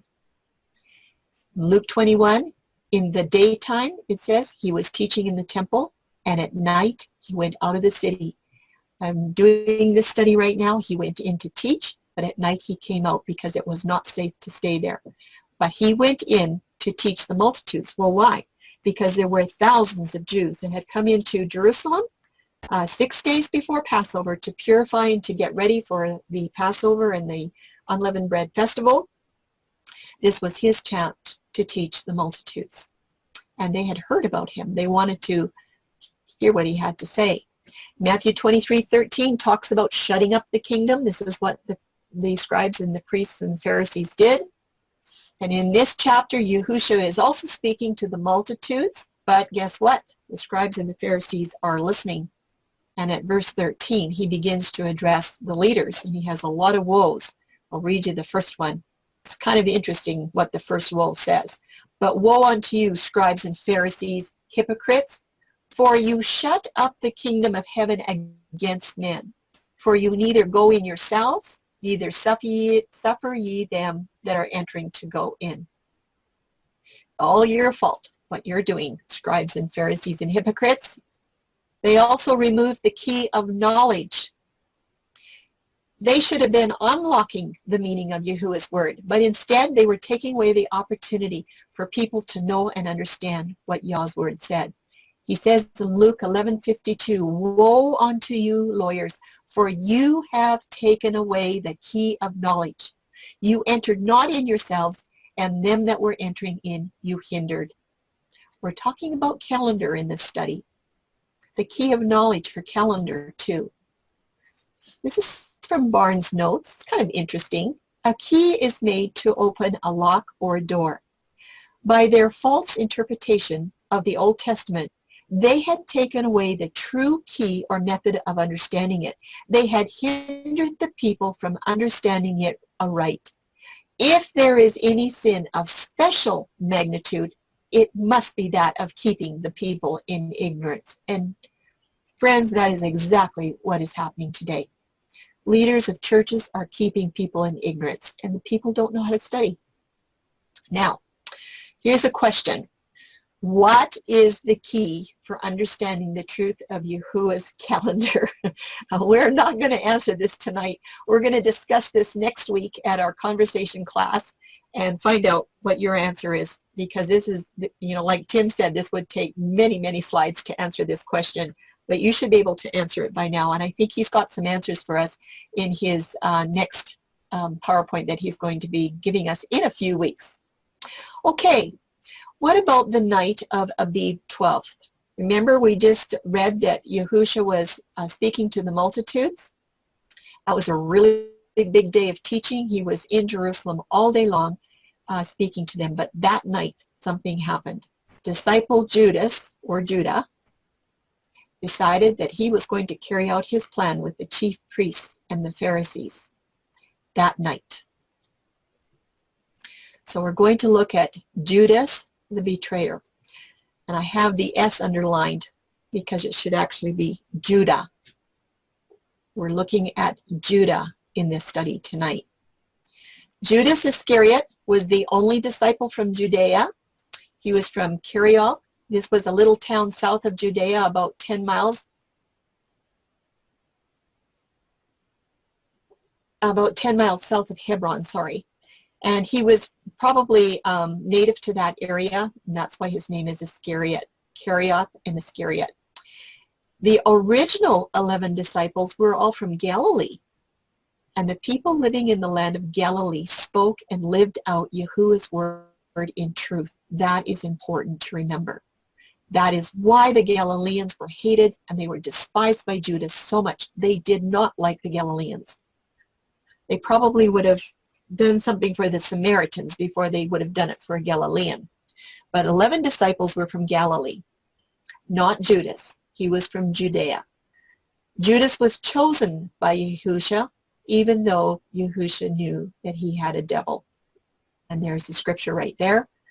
We also know that Judas was a thief. He didn't care anything about the poor, and he had the money bag, and he just helped himself whenever he wanted. Judas also gave surety to the priests that he would deliver Yahushua. Do you remember we talked about brother Judah gave surety to his father Jacob, for Simeon, and for Benjamin? We're seeing a pattern repeat here. Judas is giving surety to the priests that he's going to go get Yahushua and deliver him. Judah likely was following Yahushua, expecting that he could get some earthly advantage when he establishes his kingdom, and that's what most of the Jews were seeking, for a Messiah that they could put as a physical king on their throne and get rid of the Roman emperors. So Judas wasn't any different, and I don't think the other disciples were either. They just didn't figure it out until later. A little bit more on Judah, the betrayer. I put Judah this time. Judas betrayed Yahushua for 30 pieces of silver, and that severed him from Yahushua. Remember that Judah, the brother, had 20 shekels of silver selling Joseph. You can find that in Matthew 26:15, where they covenanted for 30 pieces of silver. Now, both Judas and the tribe of Judah in Judea clamored for Yahushua's crucifixion, shedding innocent blood. He was condemned to be guilty of death, and they even said, his blood be on us and our children. We don't care. We just want to get rid of him. Judas can be portrayed as a personification of the Jewish people with absolutely no intent to follow Torah's calendar. They both had a lust for money, and they were both influenced by Satan. And Matthew 23 talks about an outward righteous appearance, but inside they're full of hypocrisy and iniquity. The inside of the cup was not clean. Is there a pattern that you can see between Judas and Judah that needs to be acknowledged? You go back into the Old Testament, between Judah the brother, Judah the tribe. You see a pattern here between Judah the tribe in the New Testament and Judas the disciple.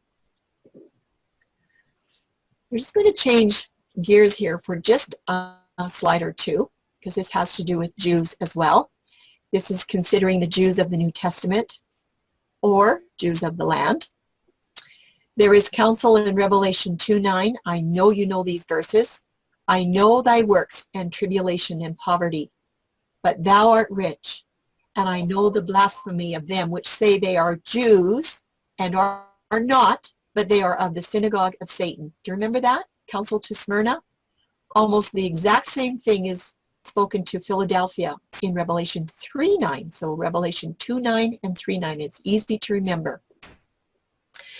Yahushua said to Philadelphia, behold, I will make them of the synagogue of Satan, which say they are Jews and are not, but do lie. Behold, I will make them to come and worship before thy feet, and to know that I have loved thee. Now, Judah has been very unfaithful for a long, long time. If John the Revelator is referring to the New Testament Jews, then we have to ask this question. With the information we now have, is it still a highly recommended suggestion to go and ask the rabbi for knowledge of Yahuwah's ways, if they're just going to get their answer out of the Mishnah or somewhere else, or the Babylonian Talmud? And again, will any of the Jews ever change their ways? There is one other group who are not Jews. I'm only going to address one. I'm sure there's many, many of them. I'm just addressing one right now, the Khazars. They are another whole imposter group of false Jews. They are not of Semitic origin. And maybe some of you know this history and maybe some of you don't, so I'm just going to summarize it here in about 3 sentences. That they chose to convert to Judaism for their own political survival, and this was under conflict and pressure to conform to Catholicism or the Islamic teachings. They really didn't have a choice unless probably get beheaded. But over all of the generations, these people, they actually believe that they are from the original Jews. They really believe that. And what was the result? They follow all of the Jewish traditions that have been passed down to them. They are not following the true covenant ways from the Torah. They're following the Jewish traditions. In Revelation 2:9 and 3:9, John could also be referring to the Khazarians who are not Jews. And by the way, we don't want to confuse these with the Ashkenazi people. There is some connections there, but we don't want to confuse that. That's another whole study. Somebody can do that for me. But you can see there on the map where they lived in a region that's around the Ukraine, Russia, and Poland today.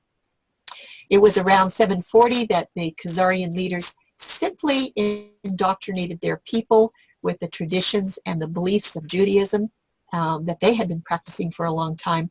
They are not true Jews of Judah's tribe. And I did some reading here just recently that actually what really connected them was the Hebrew alphabet. The Khazarians had a spoken language, but they didn't have anything to write it down. This is interesting that they adopted the Hebrew alphabet to give themselves a language. So that's kind of a little bit of a connection, but you're not Jewish because you do that. You're not a Jew. Can Judah ever change her ways? We're still asking this question, and I'm sure you all know the answer. But here's the comment. Can a leopard take away his spots? Neither can you, who are so used to doing evil, now start doing good, or now start being good. That's Jeremiah 13:23. What are the chances of the Jews today changing their ways? Let's look at part number 6. We're coming down the home stretch here. This is a really interesting part. It's about Galilee.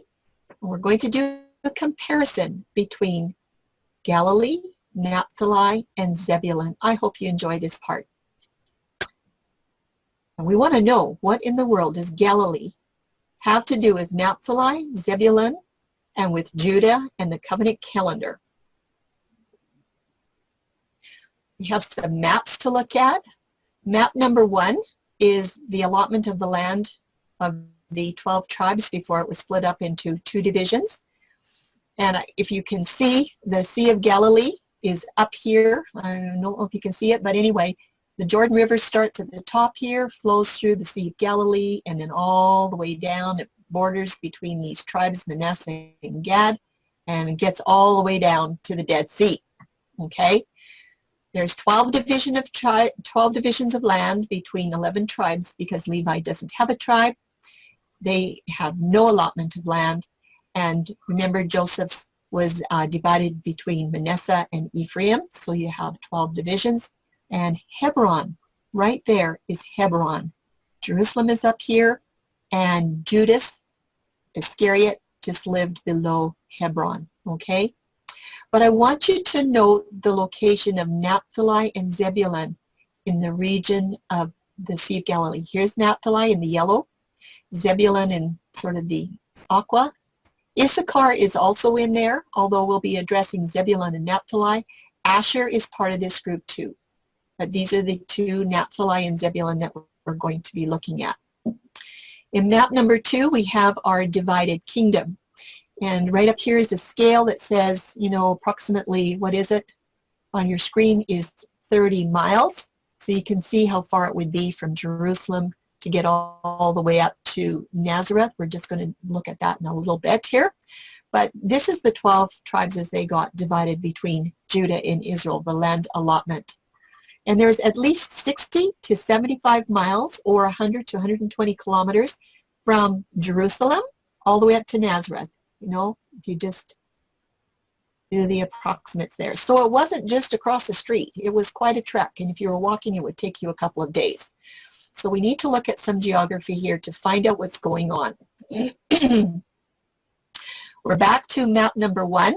I want you again to note the location of Naphtali and Zebulun in the region of the Sea of Galilee.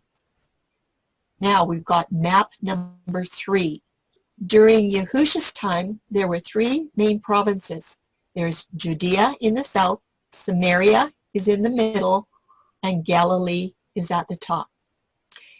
It is the region of Galilee that is now encompassing Naphtali, Zebulun, Asher, and Issachar. See that? Basically, well, right here they've got Phoenicia, but actually land of Galilee isn't about the same area as Naphtali and Zebulun. And here's a question. Is the Galilee geography correct on this map? And why does it matter?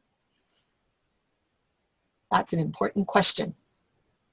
Okay, who is from where and why? We need to find out where people are from. Yahushua is from Nazareth. That's about 25 miles from the Sea of Galilee. If you use the map, from Nazareth to the Sea of Galilee is about 25 miles. And remember that Nathanael asked, can anything good come out of Nazareth? because there was a reference in those days to a Judean mindset that if you were Galilean or you were from Nazareth, like there's no way that anything good could come out of that province, right? But the comment wasn't really aimed at the town of Nazareth. There was a mindset going on. Yahusha's 11 disciples all resided in Galilee, and they spoke Galilean. So they were all up here, about 75 miles away from Jerusalem. It was only Judas, the betrayer, that was from Judea, and he was from the area of Hebron down in here, about 40 miles south of Jerusalem. And I'm asking the question, why is that significant? Most of Yahusha's ministry and miracles were up here in Galilee. About 75% of his work was up there. Why wasn't it down in Judea? Why and how is Galilee so special? Well, in Matthew 23:13 and Luke 11:52, those verses that we just read, it was really clear that Judah took away the keys of knowledge and shut up the kingdom of heaven from the people. There was so much darkness in Judea just after the exiles, just as much after the exile as before they went to Babylon. It was just dark, so much darkness, because they weren't staying with the Torah. And then Nathanael said, can any good thing come out of Nazareth? And where is Nazareth? But right there, it's in Galilee. Like I said, 75% of Yahusha's miracles were witnessed right up there in Galilee. But he had to pass through Samaria to get down to Jerusalem to attend the 3 appointed festivals. That was where they had to worship. That was his command.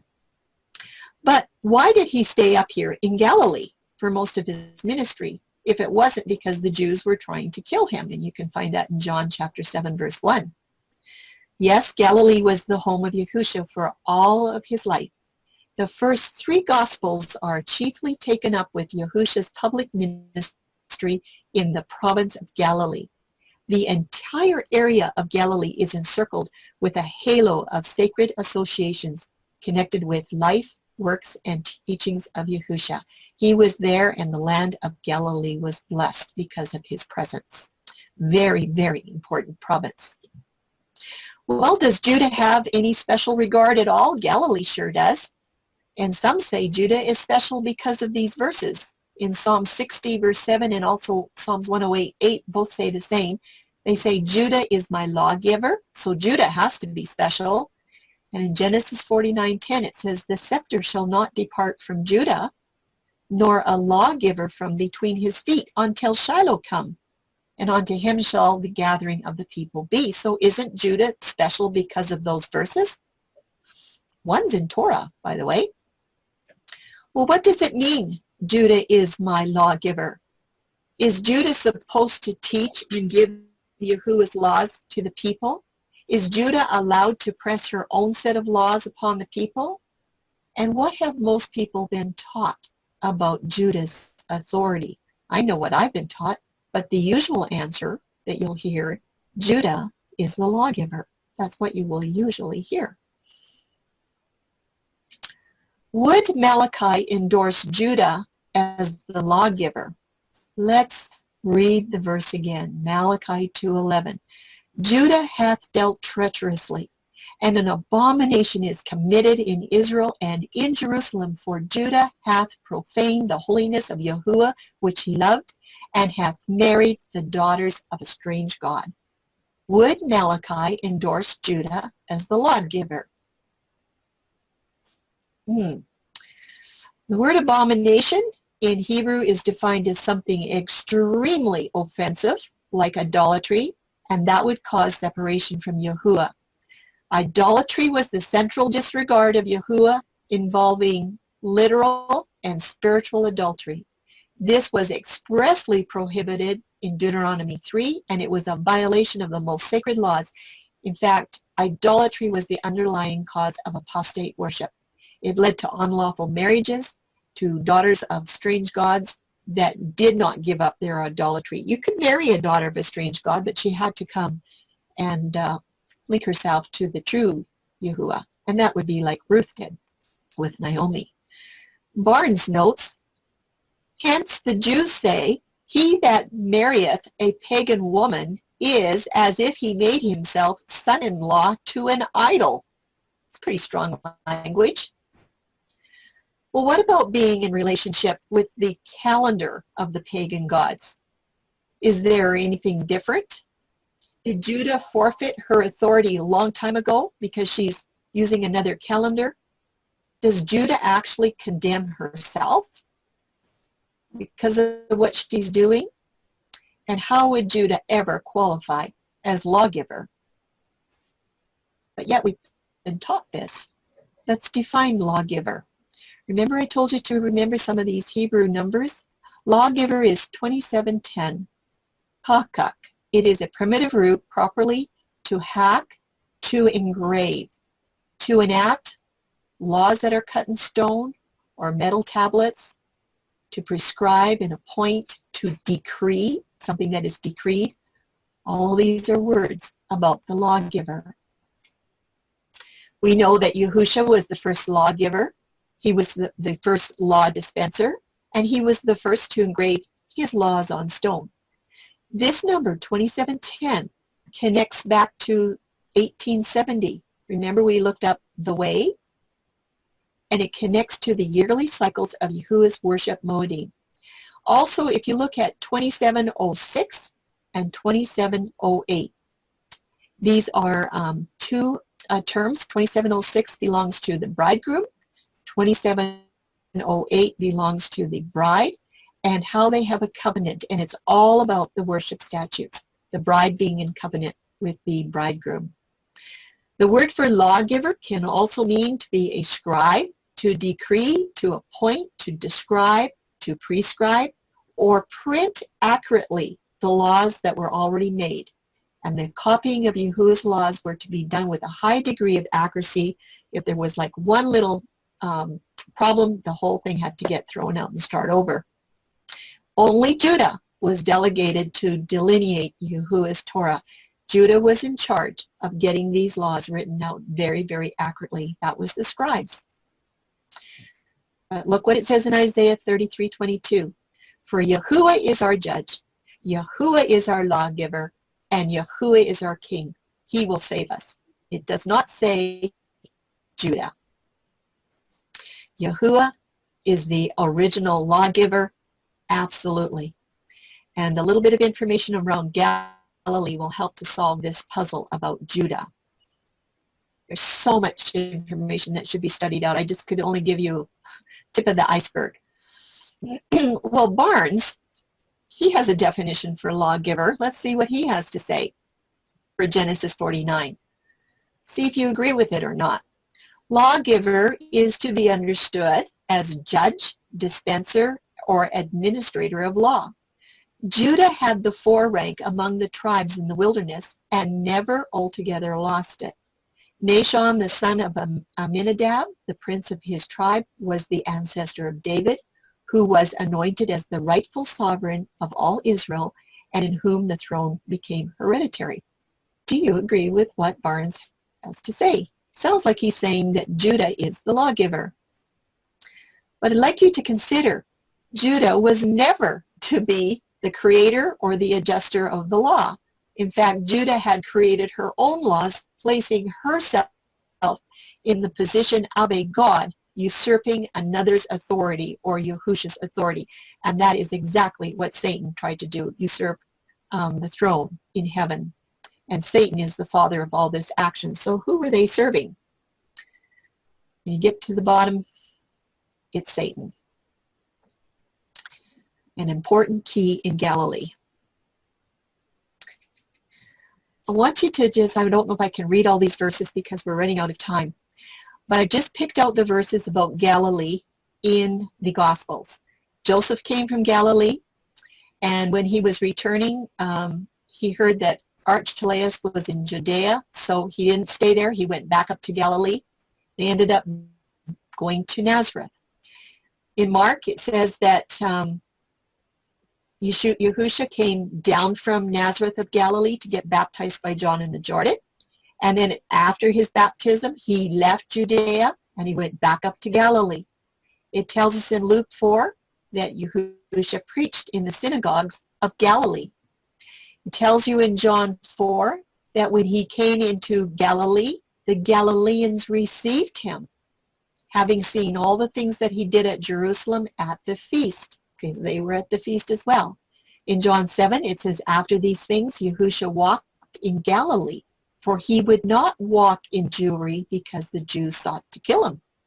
In John 7, others said, this is the Christ, but some said, shall Christ come out of Galilee? And they answered and said, art thou also of Galilee? This is talking about Peter, I think it is. Search and look, for out of Galilee no prophet comes. Remember, all the disciples were from Galilee. In Luke 5:17, when Yahushua was teaching, there were Pharisees and doctors of the law sitting by, which were come out of every town of Galilee and Judea and Jerusalem. They all came up to Galilee to see what he was teaching.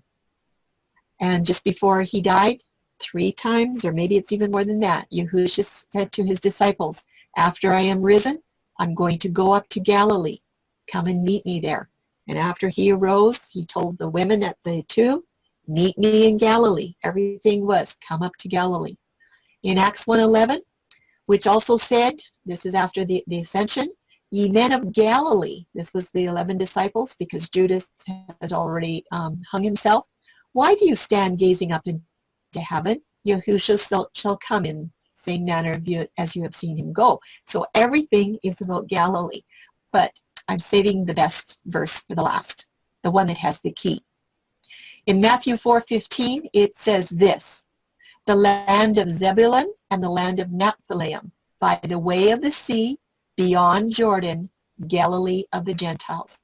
This is telling us that Galilee is in the very same region of Zebulun and Naphtali of the old tribes. That is very important to remember.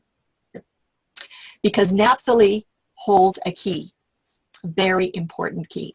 So there it is on the map, you remember, by the Sea of Galilee. In 49:21 of Genesis, it says Naphtali is like a hind let loose, that's a female deer. He giveth goodly words, King James. He giveth beautiful words, it says that in the New King James, and in the scriptures it says he giveth words of elegance. Goodly words, beautiful words, words of elegance. This is the tribe of Naphtali. In Deuteronomy 33, and of Naphtali he said, O Naphtali, satisfied with favor and full of blessing of Yahuah. When you look in Isaiah 9, we're looking for geographical context in the very first verse. We're going to look at more verses in Isaiah 9, but the very first verse says, Zebulun and the land of Naphtali, beyond Jordan, in Galilee of the nations. Tells you exactly where they are. The context of Isaiah 9 also holds a key for Naphtali and Galilee. Let's look and see what it is. The geographical context is Galilee. It says the light and the lawgiver are going to arise out of Naphtali, Zebulun, and or Galilee. The people of Galilee were not exiled to Babylon, neither did they have to come back. In verse 2 of Isaiah 9, it says, the people that walked in darkness, this is in Galilee, the people that walked in darkness in Galilee have seen a great light. They that dwell in the land of the shadow of death, upon them hath the light shined. Well, what was the great light? Who was that great light that was in Galilee? In verse 6, it tells us the answer. For unto us a child is born, unto us a son is given, and the government shall be upon his shoulder, and his name shall be called Wonderful, Counselor, the Mighty God, the Mighty Yahuah, the Everlasting Father, the Prince of Peace. There is absolutely no doubt that this prophecy is about Yahushua the Messiah, who is the light of the world, up in Galilee. Verse 7, of the increase of Yahushua's government and peace there shall be no end upon the throne of David and upon his kingdom, to order it, to establish it with judgment and with justice from henceforth even forever. Isaiah 9:7. It's a prophecy of Yahusha holding the scepter that rightly belongs to a king ruling his government. Judah never has authority over Yahusha's calendar or Yahusha's government. Judah was supposed to be working with Yahusha, not against. The light came to Galilee. Matthew 4:15 and 16. I'll read these verses again. They are so important. The land of Zebulun and the land of Naphtali, by the way of the sea beyond Jordan, Galilee of the Gentiles. The people which sat in darkness there saw a great light, and to them which sat in the region and the shadow of death, light is sprung up. They recognized it. There was light. It was in their land. It was in their province. What is so special about Naphtali and Zebulun? Is it the light that's confirmed as the lawgiver? Is that what's so special? Is that where the goodly words come from? The beautiful words? You take Isaiah 9 and you add 700 years, you're going to get to Matthew 4. So there's Isaiah 9. The people that walked in darkness, this is in Galilee, have seen a great light, and they that dwell in the land of the shadow of death, upon them the light has shined. And Matthew 4:16 is just a fulfillment of that Isaiah 9:2 prophecy. Has the same wording. People that sat in darkness, they saw a great light. It was in the shadow of death, and they had light spring up among them. Exactly the same wording. Wonderful. But what in the world does that information have to do with the keys for the covenant calendar? Well, the light and the lawgiver are both from Galilee, because most of Yahusha's ministry is in Galilee, not in Judea. And this is the best part, everybody. He would have taught the people the light of the Torah truth. He would have taught them the truths. But this was a conflict for the leaders in Judea because they had other regulations that were a huge burden. There was such a conflict between what they were teaching and what Yahusha was teaching. But it was Yahusha as the creator. He is the one that originally ordained the covenant calendar, and Moses recorded it. And he honored those worship statutes of his covenant calendar through his actions all the way. Is there any secular historical evidence for this? Well, let's see if we can find something. Covenant calendar in the Torah is perfectly honored by Yahusha in all four Gospels. We've done some of these studies already in the past of the crucifixion and whatnot, so maybe some of you have seen those and remember.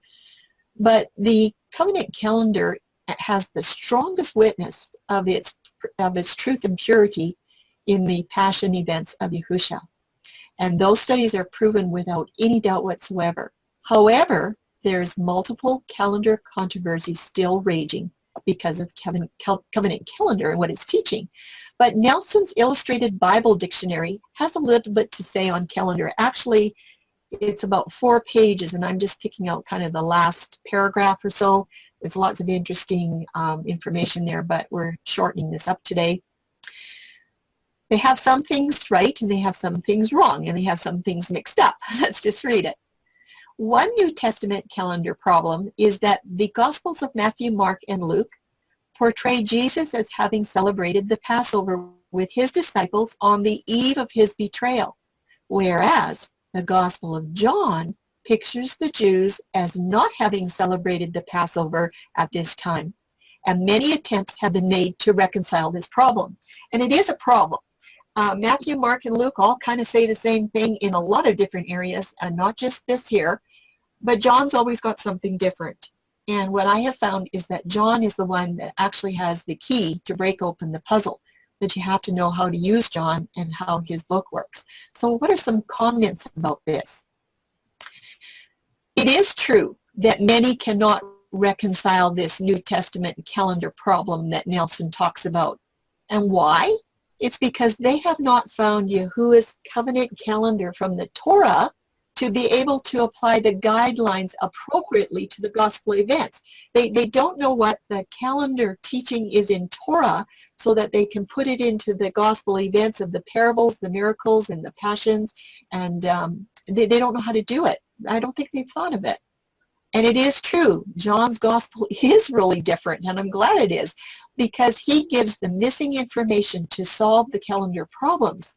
But that is a very special key, and it seems like nobody knows about it. Okay, most calendar students don't know that John has these special keys in his book. Let's continue on with Nelson's quote. Possibly, he's giving you one solution here, possibly the solution is that the first three Gospels reckoned their timetable of the crucifixion according to the Galilean method, beginning the day at sunrise. When you say sunrise, it will correct it to dawn. Beginning the day at sunrise, which was used by Yahuah, the disciples, and they also include the Pharisees. I'm not sure about that part, but look what they said. Possibly the solution is that the Galilean method was being used where the day starts in the morning, that it was used by Yahuah and the disciples. Well, the Galilean day start at dawn would be exactly what Yahuah was taught, was also teaching, and what he was observing. He wouldn't have been observing sunset, but the leaders in Judea were observing sunset commencement, except for the temple. That remained true to the morning day. That's another whole study. But the leaders themselves were already doing the sunset thing. So you can see there's conflict here already. And the second thing they say, here's another solution. But John may have reckoned according to the Judean method, not Galilean, Judean method, and they say beginning the day at sunset, a system used by the Sadducees. I haven't been able to confirm that yet, but they're saying this is a possible solution, that the first three Gospels are reckoning for the morning day, and John's doing something with the sunset day. That's what they think. But that's not true, because John never ever referred to a sunset day commencement. In fact, John uses the dawn day in his whole Gospel, except for the Passion account. And when he gets to the Passion account and he's starting to record that, he switches all of the timing to Roman reckoning of time, and they begin the day at midnight. Why does he do that? So that the Romans and the Greeks could understand the Gospel account. This is way down about 96 AD. And he needs to get the Gospel of the Passion to the rest of the world. And they're on a midnight day. So in order to get those events down and understandable, he wrote according to Roman reckoning. And then Nelson says, if these two solutions are true, then that means that there were different calendar systems in use at the same time within the nation of Israel. So there's a lot of doubt there, but they're saying if these first two solutions are possible, then there must have been two calendars. And do you know what? There is ample proof when you study the Gospels that there were two different calendar systems being used in Judea at the same time, and we have studies for that. Definitely Galilee was on a different calendar. Well, they had the light. Let's go back to Naphtali's prophetic words and find out if they're really true. It says in Genesis 49:21, Naphtali is a hind let loose, he giveth goodly words. Well, Galilee is in the former land of Naphtali, and it means to obtain by wrestling. And a hind let loose, in the Old Testament, the hind refers to a person who trusts in Yahuah and walks upon the mountaintops, not in the valleys, and their footing is sure. Here Jacob spoke of Naphtali with high favor, as this is going to become the province of Galilee and the home of Yahuah and 11 disciples. Remember, they're dressed as Galileans. Naphtali speaks of a people who are going to be sent forth, and the prophecy is fulfilled through Yahuah, his disciples, and the followers from the province of Galilee. Isn't that neat? And then it says, he giveth goodly words. The New Testament portrays a swift messenger as giving beautiful words of life and grace and wisdom and knowledge and the gospel of salvation through Yahuah and his disciples as they travel the land. That's what that verse means. Habakkuk also talks about something similar. Yahuah is my strength, and he will make my feet like hinds feet, and he will make me to walk upon my high places, sure-footed. That's because you're rooted in Yahusha and Torah. Coming to the last part. Part 7, before and after 70 AD. We want to look at Paul and the Christians, the Christian connection to Galilee. And what in the world does Galilee have to do with Paul and the Christians, 70 AD, and the covenant calendar? Torah truths were preserved to 70 AD. That was just not a problem. The Torah truths, including covenant calendar, were preserved, and they were held dear in Galilee with Yahusha and his 11 disciples. And after the cross, Paul and the apostles, they were the ones that took the messengers to take the truths to the world. And you can believe that they would have honored the weekly and the annual worship statutes just the way Yahusha had taught them and just the way his example was. Yahusha was from Nazareth, and these believers were known as Nazareans, derived from the fact that Yahusha was from the town of Nazareth. And they left Jerusalem before 70 AD's destruction. They got out. They remembered the prophecy that when you see Rome encamped around, it's time to leave. In Acts 24, it says, "We have found this man, Paul, a pestilent fellow and a mover of sedition among the Jews throughout the world, and a ringleader of the sect of the Nazarenes, who also has gone about to profane the temple." So Paul was known as a Nazarene. What is the testimony of Epiphanius? What did he say about the Nazareans? He said they used both the Old and the New Testaments. They did not repudiate the legislation, and he defines the legislation as the Torah. That means they didn't do away with it. They confessed everything exactly as the Torah proclaimed it, and they were different from unbelieving Jews of the first century, and they were different from the Christians of his day. And this was in 310 to about 403. These unbelieving Jews are not the Khazarian Jews of today. Okay?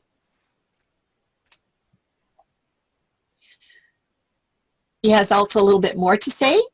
Prior to the destruction of Jerusalem, the Nazareans moved across the Jordan River to 10 cities in the region of Decapolis. And you can see Decapolis here on the map is over in this area around the Sea of Galilee. And a lot of the disciples settled in the town of Pella. It's right there by that blue star, Pella, when they abandoned the city of Jerusalem just before the siege. But some of the people that left Jerusalem, they settled in Perea, right here along the Jordan River. And they spent their lives there.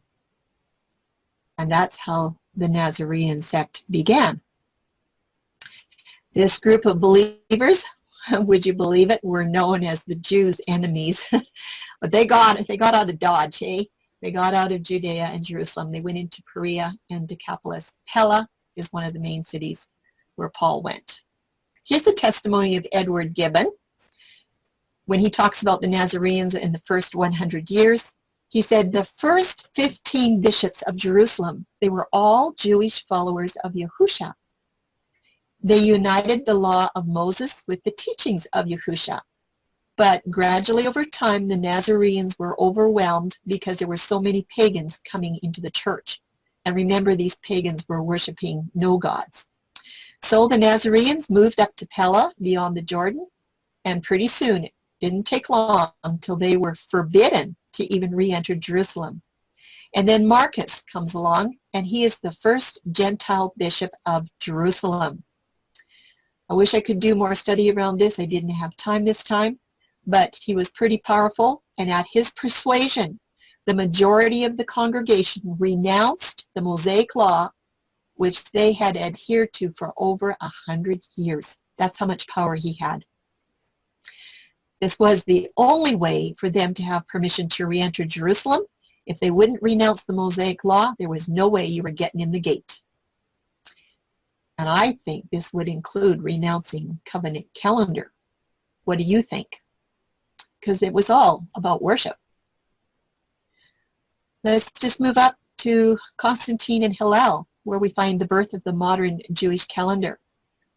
The Hillel calendar was intended to be used by those in the dispersion. They were dispersed all over the land. There was nobody there to help them to understand when to calculate their festivals for the year. And so Hillel came up with this great plan. And it was during the time of Constantine, and two worked together. Constantine said, yep, you know, you guys can worship the way you want. That's okay.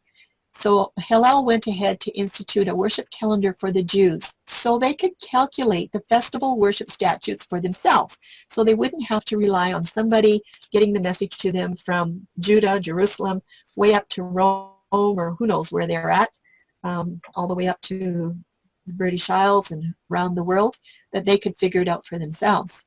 So he designed a calendar for the Jews. That was by 359 AD. But his calendar holds to this. The sunset day commences the day, sunset commences the day, and the moon commences the month. Those are two of the main components for the calendar calculation. But what do you think happened to Yahuah's Torah and statutes for determining the Moedim? Was it just tossed into the trash barrel and burned forever? Just with my little bit of research, and there could be many, many different kinds of Hillel calendars, basically what I found, I think it's in the Equilux Deception, that PowerPoint, is that you just count the first full moon after the equinox. They pretty much knew when the equinox happened, and when you found the first full moon, that was Passover, that was that. You didn't have to find a sliver or anything, you just found the full moon, and that was Passover. It was really easy. You didn't need to have anybody tell you. But you know, most of us have been taught that the Jews ought to know. They ought to know everything about Yahuah's calendar instructions. Why? Because we are told that the Jews were the keepers of the holy oracles. And if you don't believe that, then there's something wrong with you. That was drilled into my head. And the reasoning is this: because the Jews know which day is the Sabbath day. There's only one Sabbath day, and the Jews have the right day. They ought to know, so we need to believe what they have to say. That was just drilled into my head. So what does most of the communities do? They make an assumption that the Jews have all of the calendar calculations correct because the Jews know which day is the Sabbath day. But they don't know when it starts. But the truth is, the Jews have counterfeit calendar keys. They don't have the right keys. And they have the Torah. Covenant Torah is Yahusha's master key for calendar. You can't find it anywhere else. It's in the Covenant Torah. Who are Judah's followers today? Because there's so many of them promoting her counterfeit calendars. They use a sunset day start. They're using months that commence with the moon. They're using lunar Sabbaths. They're using Equilux now. Oh, all kinds of things. There's all kinds of counterfeits out there. You just about don't know how to sort it out. And some of these followers are just in general categories: the Messianic and the Orthodox Jews, if they are Jews. Sorry, Hebrew Roots movement is part of this as well. And Protestant Sabbath feast keepers are pretty much following Judah's calendar. So once again, all the fingers hold Judah accountable. This is the very entity that was supposed to be the keepers and the teachers of the holy oracles, and yet they have done so many abominable things. There is good news, everyone, as we're wrapping up. Yahusha's calendar keys have been found for the bride, and the truths of covenant calendar are contained in the blood-ratified covenant of heaven's Melchizedek priest in the covenant Torah pages of Genesis 1:1 to Exodus 24:11. Just gotta love it. In those few pages, in my Bible, it's only 75 pages. You can find the complete blood-ratified covenant calendar in those pages. And anything after that is just a witness. So this is the question. If we don't have any time for discussion tonight, we will do it next week. What are your thoughts on how the covenant calendar keys were lost and by whom? What do you think? What has the New Testament and the Old Testament shown us? And what next? It's going to be a historical examination of calendars from ancient civilizations and a discovery of the no God that takes priority. Which one is it? And I do think it can be just one more study, calling it part number 10.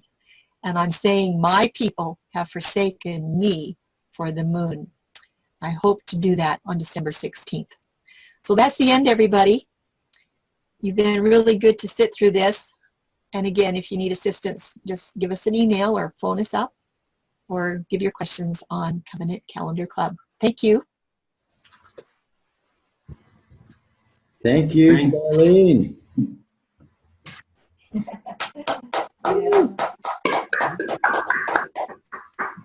Oh, Wow, lots of Well, I information. stayed awake for this one. Thank you, Charlene. Yeah, the patterns are revealed over and over and over again, aren't they? Thank you, Charlene. you're welcome. Charlene, you did a great job. Questions, anyone? Anyone want to stay up for some questions or comments? I think it's wonderful what Charlene's put together there. It's quite an education and answers a lot of questions for me Yeah. as far as my faith and what I should be looking for. Using the calendar and how to worship. Yeah.